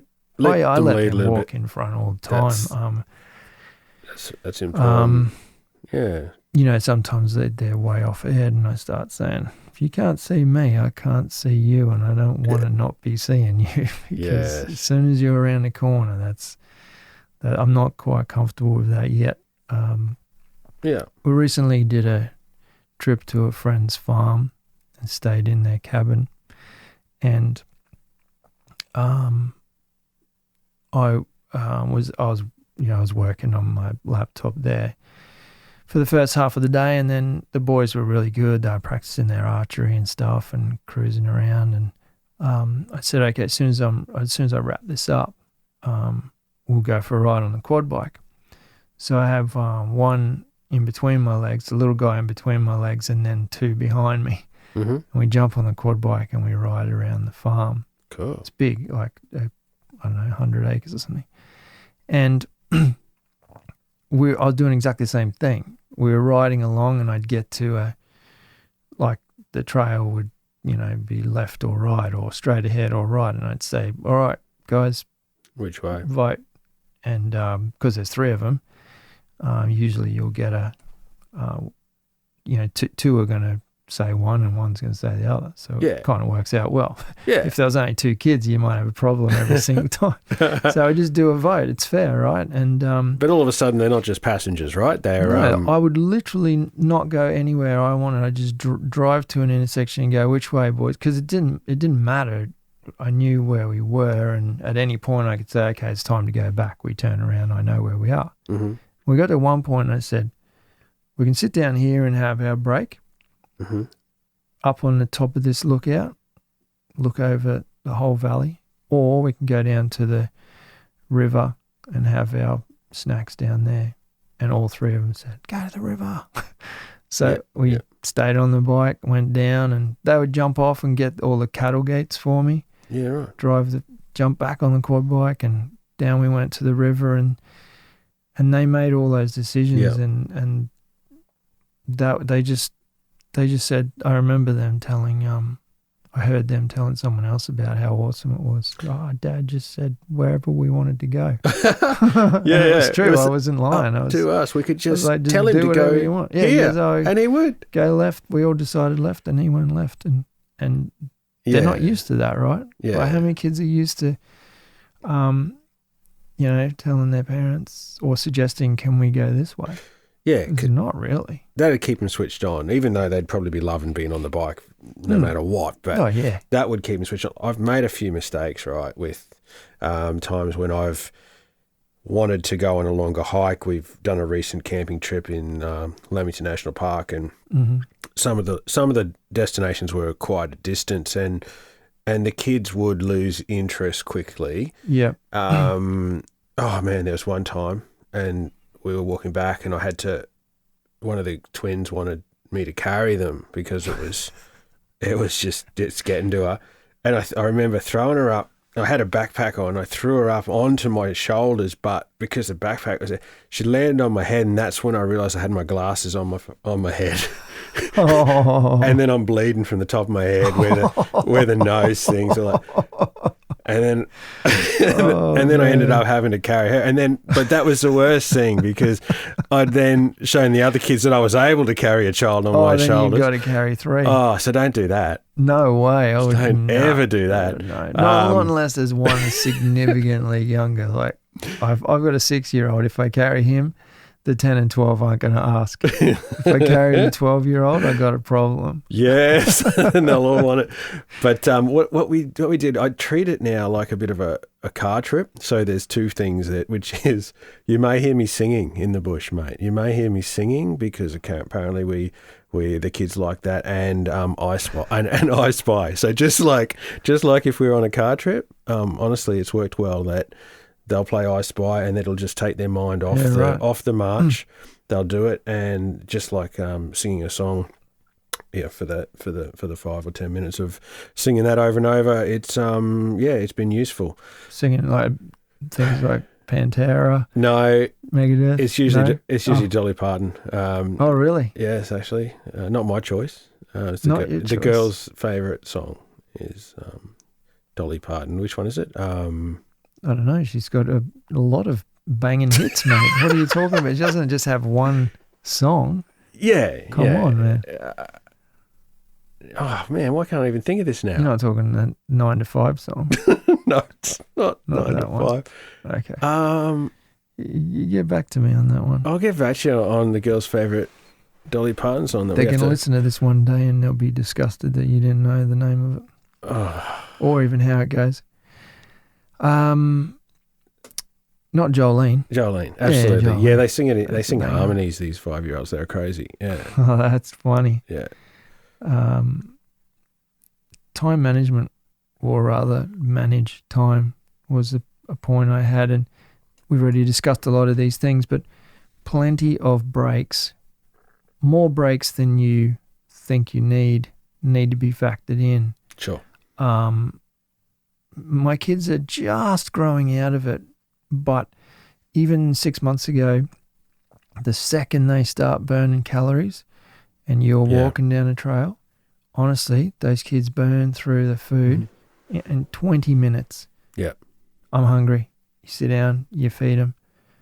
20 minutes later, I'm hungry. And I believe them. Like, they're not milking it. They're legitimately, they burn through it so quick. So you got to have the snacks there, which I will get to snacks later. But yeah, plenty of breaks, which would lead straight into, obviously that means short sections, so short bursts of walking. Yep. If you can make those bursts align with features, a stream, a lookout, a cool log to sit on, that's a bonus. But if not, you just do what you can, right? Yeah. Sometimes, and this is like we said, flexibility. You might have a destination in mind, and it's only another 5 minutes, but you need to listen and you need to call it and say, you know what, we're taking a break now. We're still going to see the lookout, but we're taking a break now, and then we're going to walk for 5 minutes, and then you'll see the lookout. Yeah. Because sometimes you just got to call it. You can tell when they're agitated. You can tell when that. Yeah. Because if you let them get too exhausted, they don't recover like adults. If you let them go past exhaustion, leave them not eat for too long, they'll actually just kind of fade and they'll never come back. Mm-hmm. For the rest of the day, they'll be gassed because you pushed them a bit too far for 10 minutes. Mm-hmm. So you got to keep an eye on that. Yeah, right. Yeah, that's one of the things I've learned is keep an eye on them and leave loads of time to explore. You said that with rock hopping down the streams. Don't make it a 3-hour hike.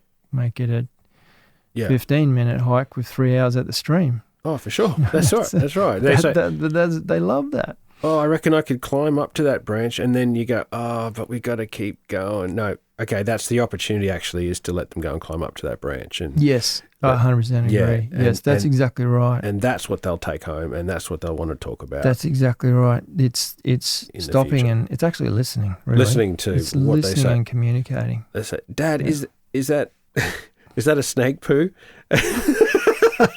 Well, let me taste it. Yes, it's definitely snake poo. And so you'll stop and you'll examine and you'll actually touch it. You'll smell it. Create a little bit of a game rub where it on your shirt. There could be more. Let's keep looking, and all of a sudden, it's not just a hike anymore. It's a bit of fun time. That's good. And your kids are at that age where that's pretty. Yeah. pretty much. But I don't think any kid gets home and says, yeah, we knocked out 10 kilometres today. Yeah, that's what I was aiming for. Yeah, No. They don't care if it's 300 metres. Yeah. They'll still take 3 hours. But it's very age and very child specific how that unfolds, you know. Yeah, exactly, and the dynamics of the siblings. Yeah. Like my eldest is so accommodating and so kind and thoughtful. helps the other two. Yep. And that makes my life easier. Yeah. But if I didn't have that, if I had a moody teen, then a lot of that work would fall back on me, and I'd be trying to manage him. But not that I hope I never get that the way that he's growing up. But you never know. Setting rules before you even leave the house, and then reinforced before you hit the trail. We're pretty big on leave no trace, and I think it doesn't matter what you call it with the kids. Even in my backyard, I've had other kids come to play with my kids, and I give them a spiel before they head out in my backyard, whereas I used to not say anything, and then one kid was smashing his ball into this plant and just breaking all the branches off, and his dad's just standing right next to him watching it, and that's in my backyard. I'm thinking, and I had to stop and say, "Hey, mate, we don't do that here. We look after all." And then the kind of father went, "Oh my God, oh sorry," it just wasn't aware. Yeah. And so now when new kids come to play, I just say, "Hey, kids, we've got a couple of rules we follow here. We don't hurt any animals, any bugs, spiders, any plants. Mm-hmm. We don't sort of break branches off. We don't do any of that But stuff." and that's their a lot of kids, their natural inclination is to pick up bugs, and I saw my kids go through a lot of phases with that, and it is a really, really good rule to set when you go out, is that, hang on, this is a place where we don't touch or pick up or interact. We watch, we observe, we take photographs. Actually, one of my points to mention is that I loved having a little camera for Elliot when he was, even from when he was young, and he's had that to take with him. And I think it's different to when they were just, if they come across a moth at home, they want to chase it down and I don't know, string it up or whatever they want to do with it, But we don't do that out there.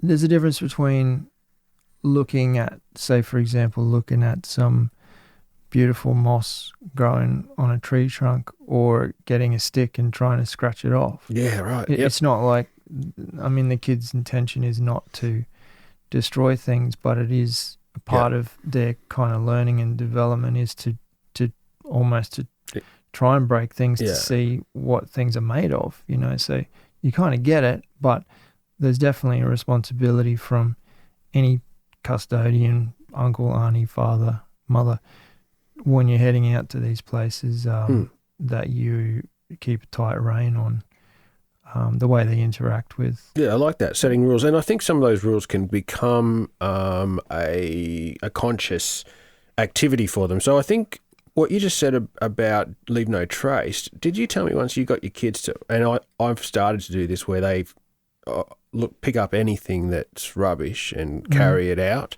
And you can almost, as you enter a place and say, this is a day out, let's make sure we pick up whatever we can find. That was one of the rules? Down in my activities, which I think is the last point we'll probably cover, is we'll pick up trash. We'll pick up rubbish, trash. Yeah. Take it out. Yeah.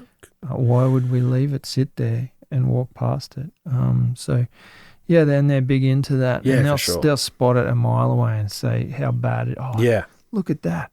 This beautiful stream, and somebody's throwing that in there. I just can't believe some people. Yeah. That's horrible. Yeah, good. And they'll go and pick it up. And that lesson's going to be with them forever. That's right. Can you honestly see any of those three boys? No. throwing a Coke can into a stream. No. But there's no way they'd do that. Never. It's not because it's nothing to do with them getting in trouble. It's to do with their respect for where they are. Yeah. It's 100% respect. They're not going to get in trouble from me. Yeah. I mean, they would if I was there, but my point is when they grow up, They just know they're not going to get in trouble. It's what they do when you're not watching is how well you can gauge that they're doing. For sure. Because if you're watching, it's different, right? Yeah. It's are they going to do that when you're not there? Mm-hmm. And that's what and if you build it through respect for the environment, then they're going to act exactly the same as if you are or aren't there. Yeah, right. It's completely different to that kind of telling them off and yelling at them. It's completely different. Mm-hmm. Clothing, which will probably roll into gear, it's very similar to yourself. You want to stick with layers. I'd say for the most part, I always winter, summer, whatever I make and wear long pants. Yeah. Because for one, it's percentage-wise, it's hugely beneficial for, not getting, not being as susceptible to ticks. Ticks and mozzies. Not getting, exactly, not mozzies, sandflies, even less chance of a snake strike. Now, before anyone wants to correct me, I'm not talking about the fangs not being able to go through the fabric. I'm talking about a snake will strike at the object. So if you've got baggy pants on, it'll strike at the fabric. It doesn't know that it has to strike through the fabric. Yeah, for sure. So it's a proven fact that like farmers and people who wear long jeans get hit a lot, but don't actually get bitten because they have those kind of boot cut jeans and they just get hit on the jeans, not the actual skin. Yeah, makes sense. So yeah, that's my point there. And they fall over and graze their knees and everything. And I think that's a good idea to have the long pants. Obviously, things like sun protection. You want a good quality rain jacket in the pack. I'm teaching them. We just take rain jackets. Doesn't matter. I don't care if it's summer. We take rain jackets because that's what I'm teaching them. Is you take a rain jacket because this can turn around so quick, or you could fall in the creek and get completely saturated. What use is a rain jacket? Or you can take your shirt off, and you can wear the rain jacket. Just to while your shirt's drying or something. At least you've got something. Yeah. I think that's important to. Obviously they carry their water bowls and stuff like that. It's pretty logical. Whatever you would throw on your kid to go down the park, you should be including that, and then some hats and stuff like that. Hiking poles. I mean, my kids usually sometimes they'll take a proper hiking pole of mine. Yeah. Other times they'll grab a stick on the way. Yeah. Or they'll decide not to take a hiking pole, and then later on they'll pick up a stick and say, oh no, actually it is better. Yeah. So, and those poles are so useful for not just their balance, but, checking, I don't know, anything, the depth of water, checking if they can step on a log, if it's rotten or not before they step on it, just anything like that. I think it's pretty handy. Yeah, cool. Gear, what sort of,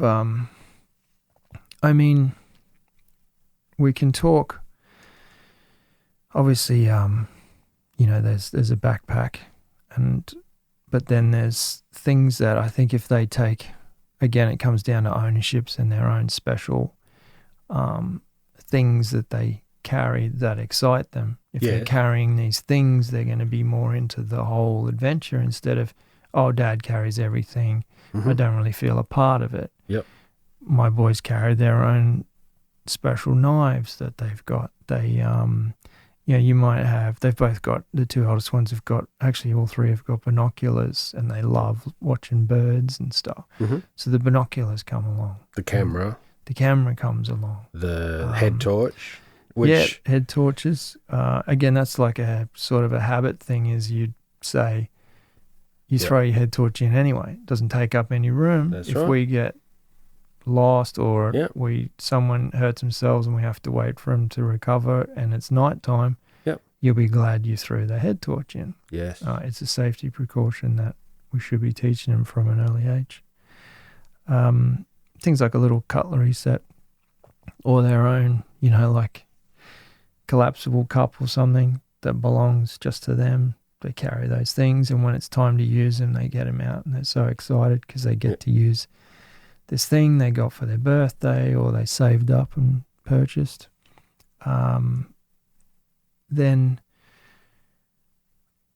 I think the important thing with a backpack is on the first hike, I'd almost give it to them empty and just put one thing in it, their rain jacket or something, or their head torch like you said, or a book or something. Just keep it, because real simple, because as an adult, the first time, you get any adult that's never hiked and you put a pack on and put 5 kilos in it, put the tiniest amount in it, and they'll walk for an hour and they'll say, oh, my shoulders are sore, and oh, wow, I'm just getting more tired than I normally do. Like it's a big impact on the body when you've never experienced it.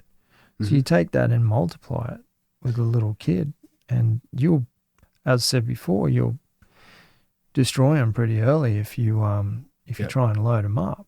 And I've done the research to try and get a decent pack that can bear a bit of weight for a child, and until they're 7 or 8, there's nothing that's going to be able to downsize to their back and carry it on their hips anyway. There's probably a point to that. There's probably a reason for that. You're not supposed to. So you won't be able to find a pack that does that.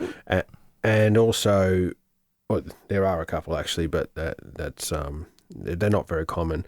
But the main point there is that they just take like their school bag basically, and they just take very little weight in it.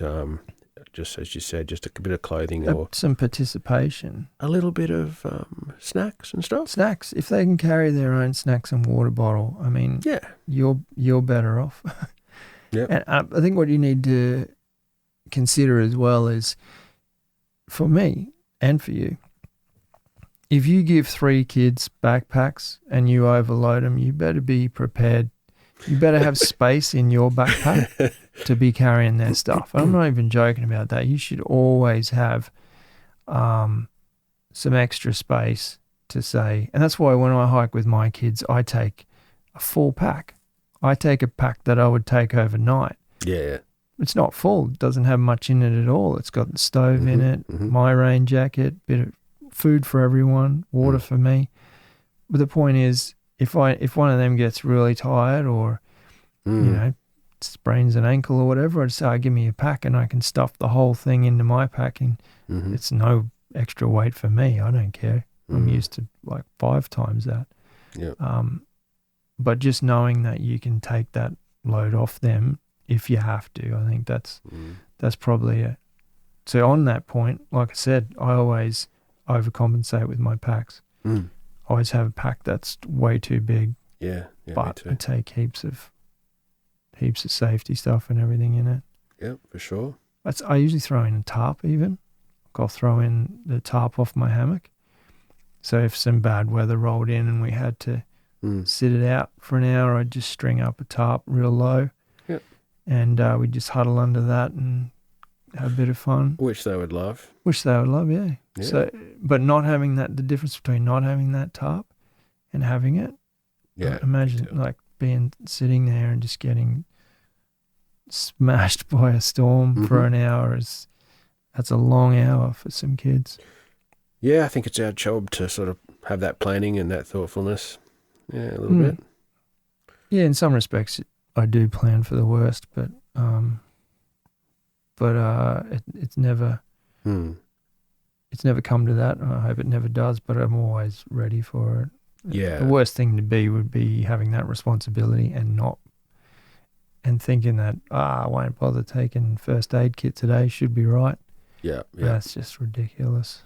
Yeah, I mean, I haven't had any first-hand experience, but particularly the first aid that I've thought about with the young kids is the instant ice and the burn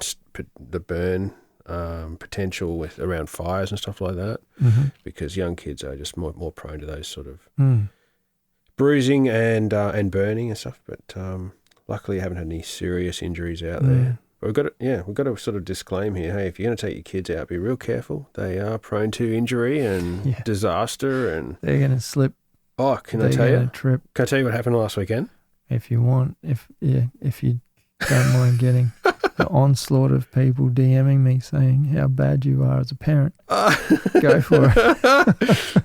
Oh yeah, so we had to just leave the creek and just do a little like a little goat track around the rocks, and it was there was a little 2 meter drop down to a little bit of rocks. What's a little 2 meter drop? Well, isn't that a 2 meter drop? It's like a big 2 meter drop, but it's a bit smaller.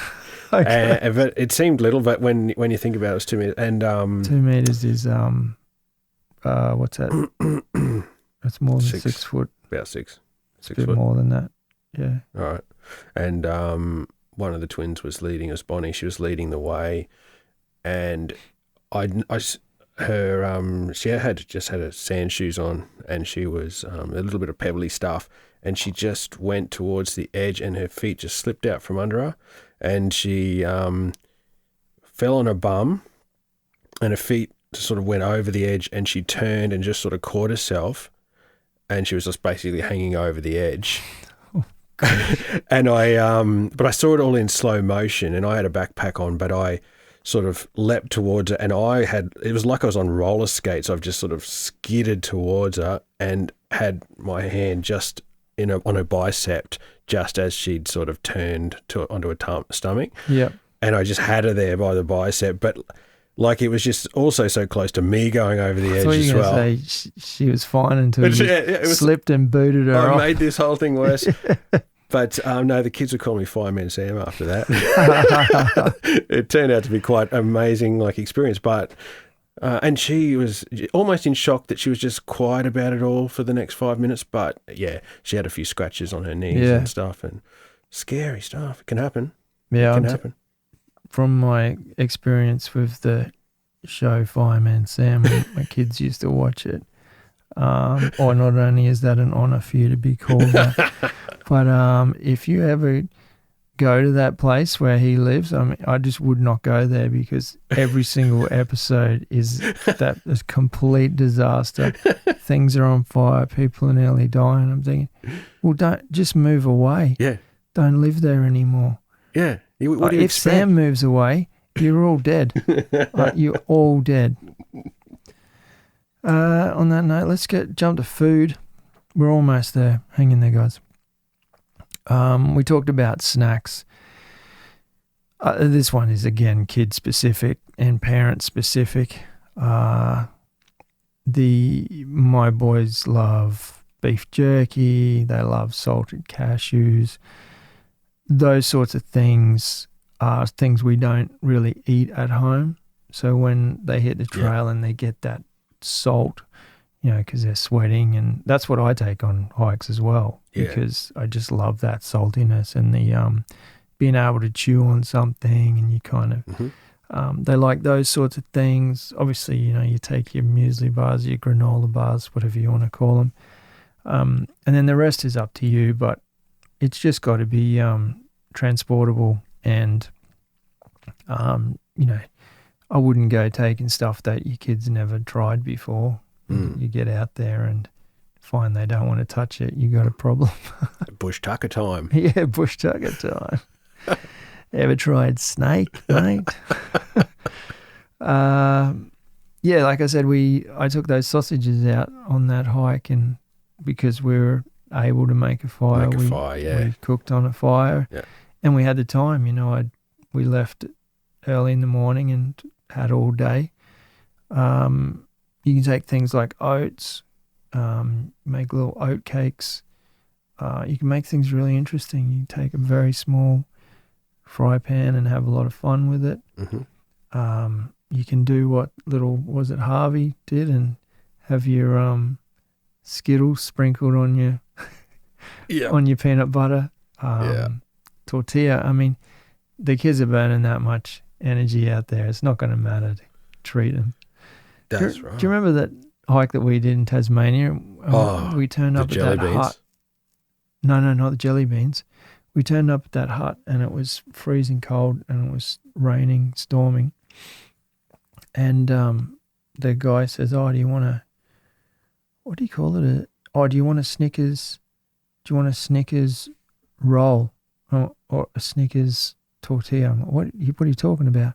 What's this? I don't remember this. You don't remember this? He got a I'm sure it was with you. Yeah, it was with you. Yeah, it was in the kitchen hut, the first hut. At the top. Yeah. He Sorry, pulls out I was thinking one of the huts we stayed in. Pulls out a tortilla, a nice soft one too. It's like and then he gets this jar of peanut butter. Yeah, I remember that. He puts on this massive chunk of peanut butter down the middle. Yeah. Then he cut off this big long wedge of, I can't remember exactly what cheese it was, something like brie, something like that. Or it might have been camembert. I feel like it was more like brie, slightly sweeter. Slaps on this big chunk of cheese, and then he got a massive spoon or knife full of Nutella, which is like a hazelnut spread, if you're not familiar with that, and put that on, and then he just wrapped it up and goes, "Hey, get that into you." I mean, it must have been like 7,000 calories in this thing, but I tell you what, it tasted so good, and I don't know. I've thought about that a lot, and I thought that's every day. That's why I'm putting on weight. I just eat them for breakfast. Yeah. No, it's something I think in cold weather, like that's absolutely ace. Yeah. Such a good idea. Yeah, true. And you can't afford to pump up the calories. Yes. Snakes are they called, and jelly beans. You know, the kids love them. They'll just reward them, as you say, break the journey up with a few little sugar hits. Why not? Yeah, exactly. Yeah, why not? It doesn't matter in the whole scheme of things. Yeah.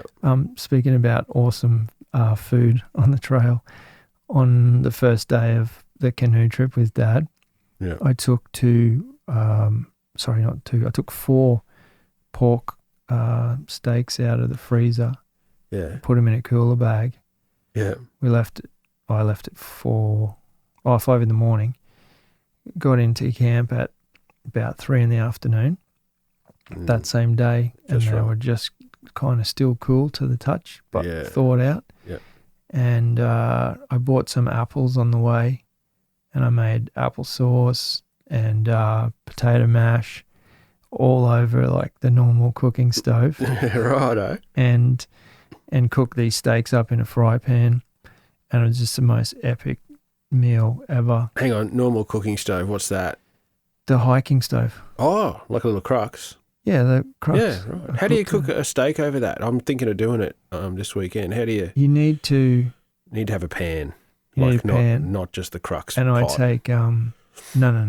You need I have a pan from a different set. Makes sense. Yep. And the trick is I take ghee, which I think I've told you before. Oh, I took it on that trip we went on to the waterfall. That's butter that doesn't. It's rendered butter, so it doesn't have the dairy in it anymore. So I take the ghee. Sure. And so it travels well, and I put a bunch of that in. So I think that's also why it tasted good, because it was cooked in butter. And then what I actually do is there's a tip for anyone trying to do this on any sort of jet boil or whatever. You can actually grab the handles and lift the pan up while you're cooking if it's getting too hot too quick. Yeah, right. Because some of those you can't regulate too much. Very well at all. I think with the crux you can. I was doing okay with that. Yeah. But when I'm cooking things like oats in the morning, I'll actually hold it up above the flame and stir it because it cooks too quickly. Yeah. Hey, I'm just thinking out loud. There's no reason to say I couldn't take a frozen steak if it's sealed in like, we call it cryovac, right? If it's sealed up. No, vacuum seal. Vacuum seal? Cryovac's like Walt Disney, isn't it? No, it could be. Is that Walt Disney stuff? I don't know. Vacuum seal. And no, he's not vacuum sealed. even though it goes to a room temperature, the second night it would be okay. Oh, no. No, you have to keep it cold the whole time. I wouldn't. Yeah, there's no way I mean, if you were in winter in Australia, In winter, I'd say, probably be fine because you'd probably find it was still icy the first night. But don't let it go to... No, I'd be eating it the first night. Eat it the first As I have done I've gone out with you before and cooked a steak. Yeah, we've done it a few times. Yeah. But I just take it frozen in the morning, eat it that night, and it's done. Okay. Yeah, you wouldn't, not especially not in the weather at the moment. Yeah, it's a bit warm, eh? Man, you'll end up being out there for a long time, calling in the chopper. Yes. We've already touched on the kind of, you were suggesting making some games and I Spy and yeah, sure. singing Dolly Parton, things like that.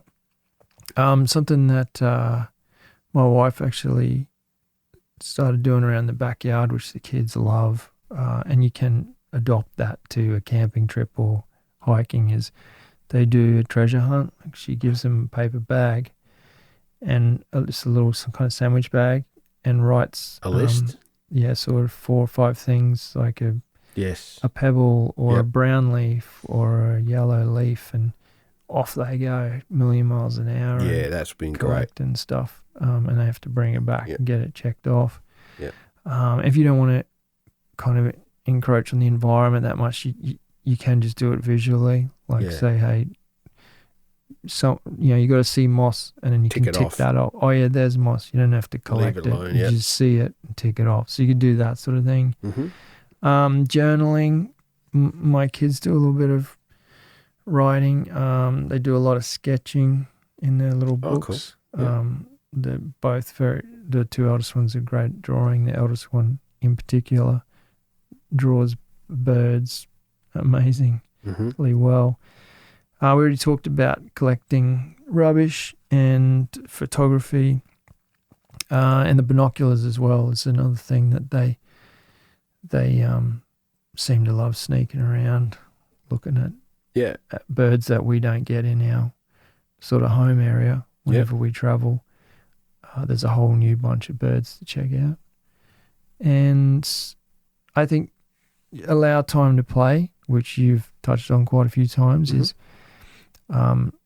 make sure that play is included in that, and that's just free play. Like, you don't put any boundaries on it. Just, hey guys, I'm going to sit down and or Dad's going to take some photos over here. You guys do whatever you want, or I'm going to sit down and rest, and you guys just, if you stick to this area, go nuts. I think that's good. Let them play.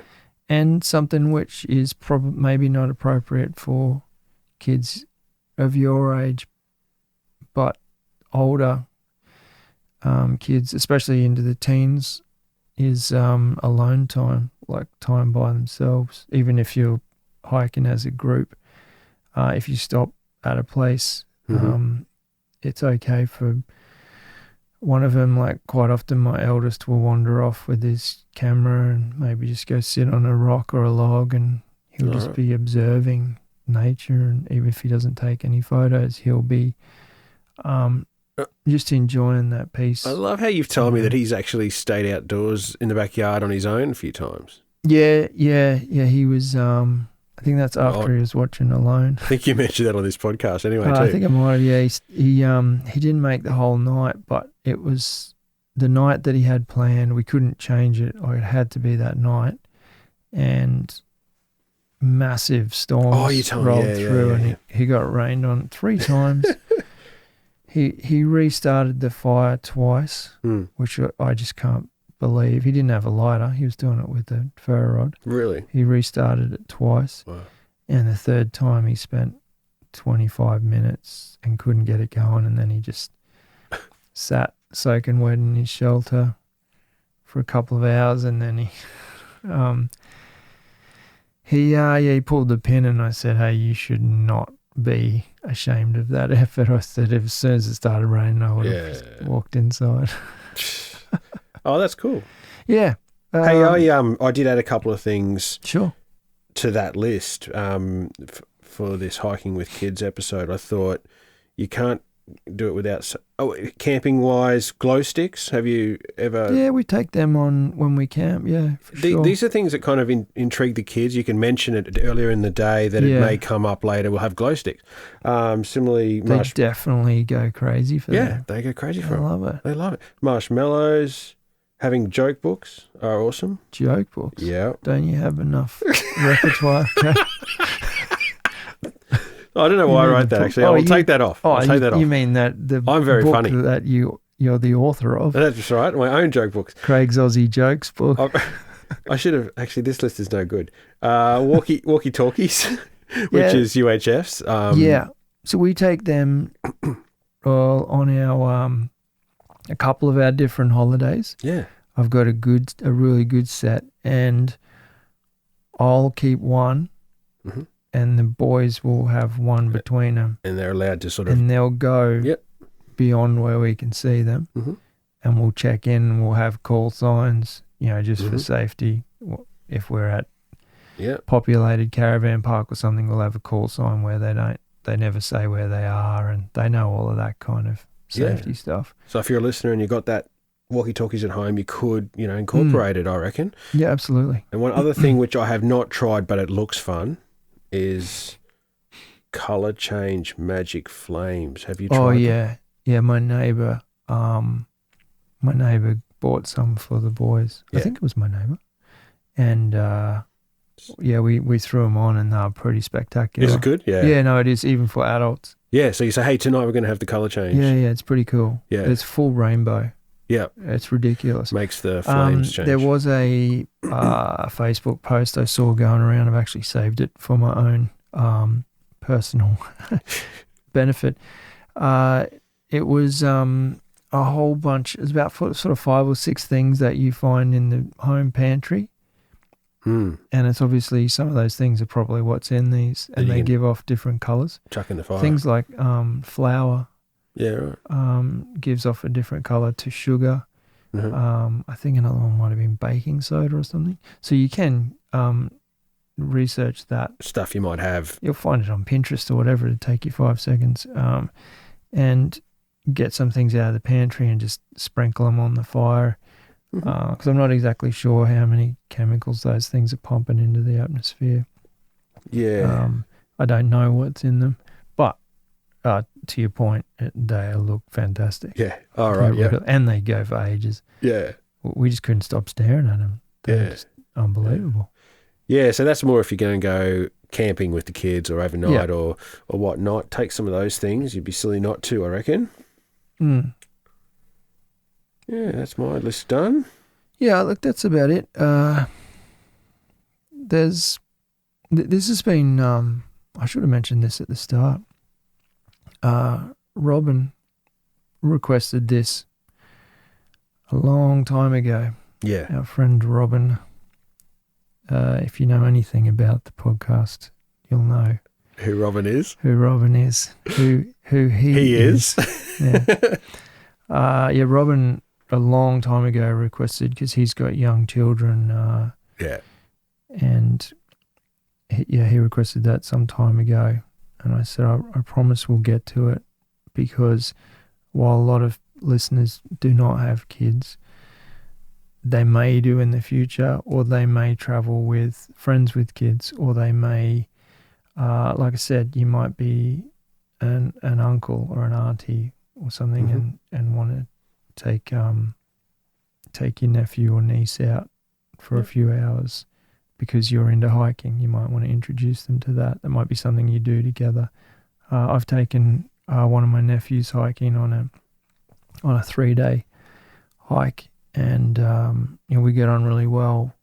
But when we did that, we had the best time ever. He's a great kid, and I saw his eyes. He's already an outdoors kid, but I saw his eyes open when we were sitting eating dinner up on the range there at Leamington. Righto. We stayed at Bethongabel. Yeah, you told me that. We stayed at Echo Point the first night, Bethongabel the second. And on that second night, we sat for a few hundred meters from camp, just looking out as the sun was going down, eating dinner, and he just said, "This is what it's all about. Like, this is living. This is it." And next year he's moving to Tasmania to do marine biology, I think, if I've got that correct. So that was probably 2 years ago. I'm not saying I influenced him in any way. What I'm saying is he had that connection with nature, and now he's following through with it. And you can just see that appreciation in him. Yeah, right. And he's not like our kid's age. No, he's 17 or something. Yeah. I mean, growing up with the outdoors, adds a whole nother dimension to the hiking experience that we've been harping on about for a few years here, Tom. And yeah, it is. Yeah, that's right. I think it's now we're moving into that realm where we're introducing our kids to it and building up that. I didn't have anyone give me the knowledge base that and I'm not having a go at my own parents. Like, they took us camping a lot, but my knowledge base is quite broad, and allowing the kids to throw axes and stuff like that. It's they're just building such a broad spectrum of responsibilities and things like lighting fires and stuff that we've talked about is just adding to that growth, and all of it's respect. It's all respect of whether it's respect of a sharp tool or a fire that can burn you, or nature. It's all a fundamental part of the lessons that they learn that they don't realize they're learning, and they're the best ones. And they teach us things too along the They way. do. So That's it. I think if you take that attitude, move at their pace, it's okay to be a kid. Be a kid. Join in with them. Yeah. Move at their pace and join in with their games and get your shoes wet. That's don't be exactly afraid right. to. Yeah, don't be so stuck in the ways we go into the role of an adult or the role of a parent, and we get so stuck in these roles that are defined for us that it's hard to break out of them because, I'm the parent, I can't be, like you say, I can't get my boots wet. They're worth $450. Why would I do that? That's silly.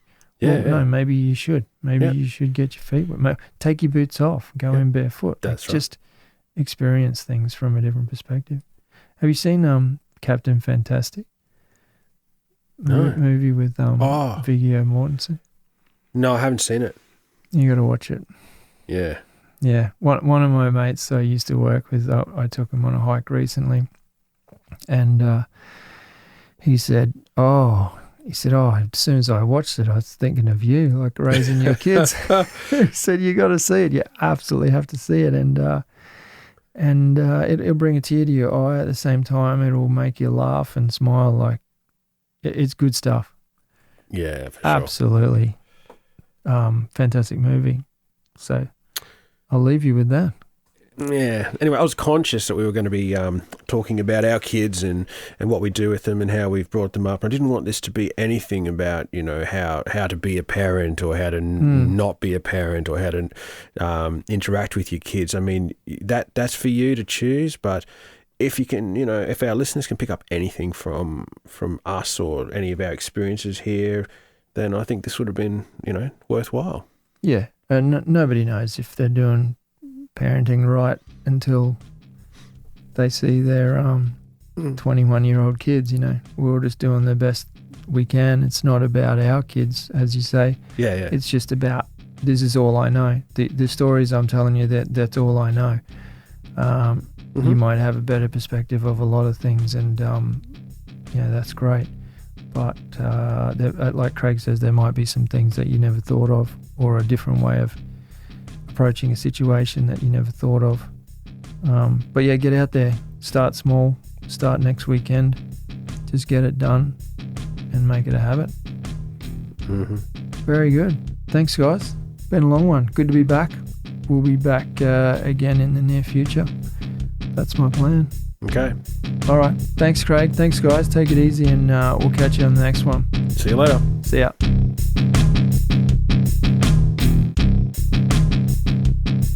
If you're listening to this podcast on iTunes, we'd really appreciate your ratings and comments if you can spare the time.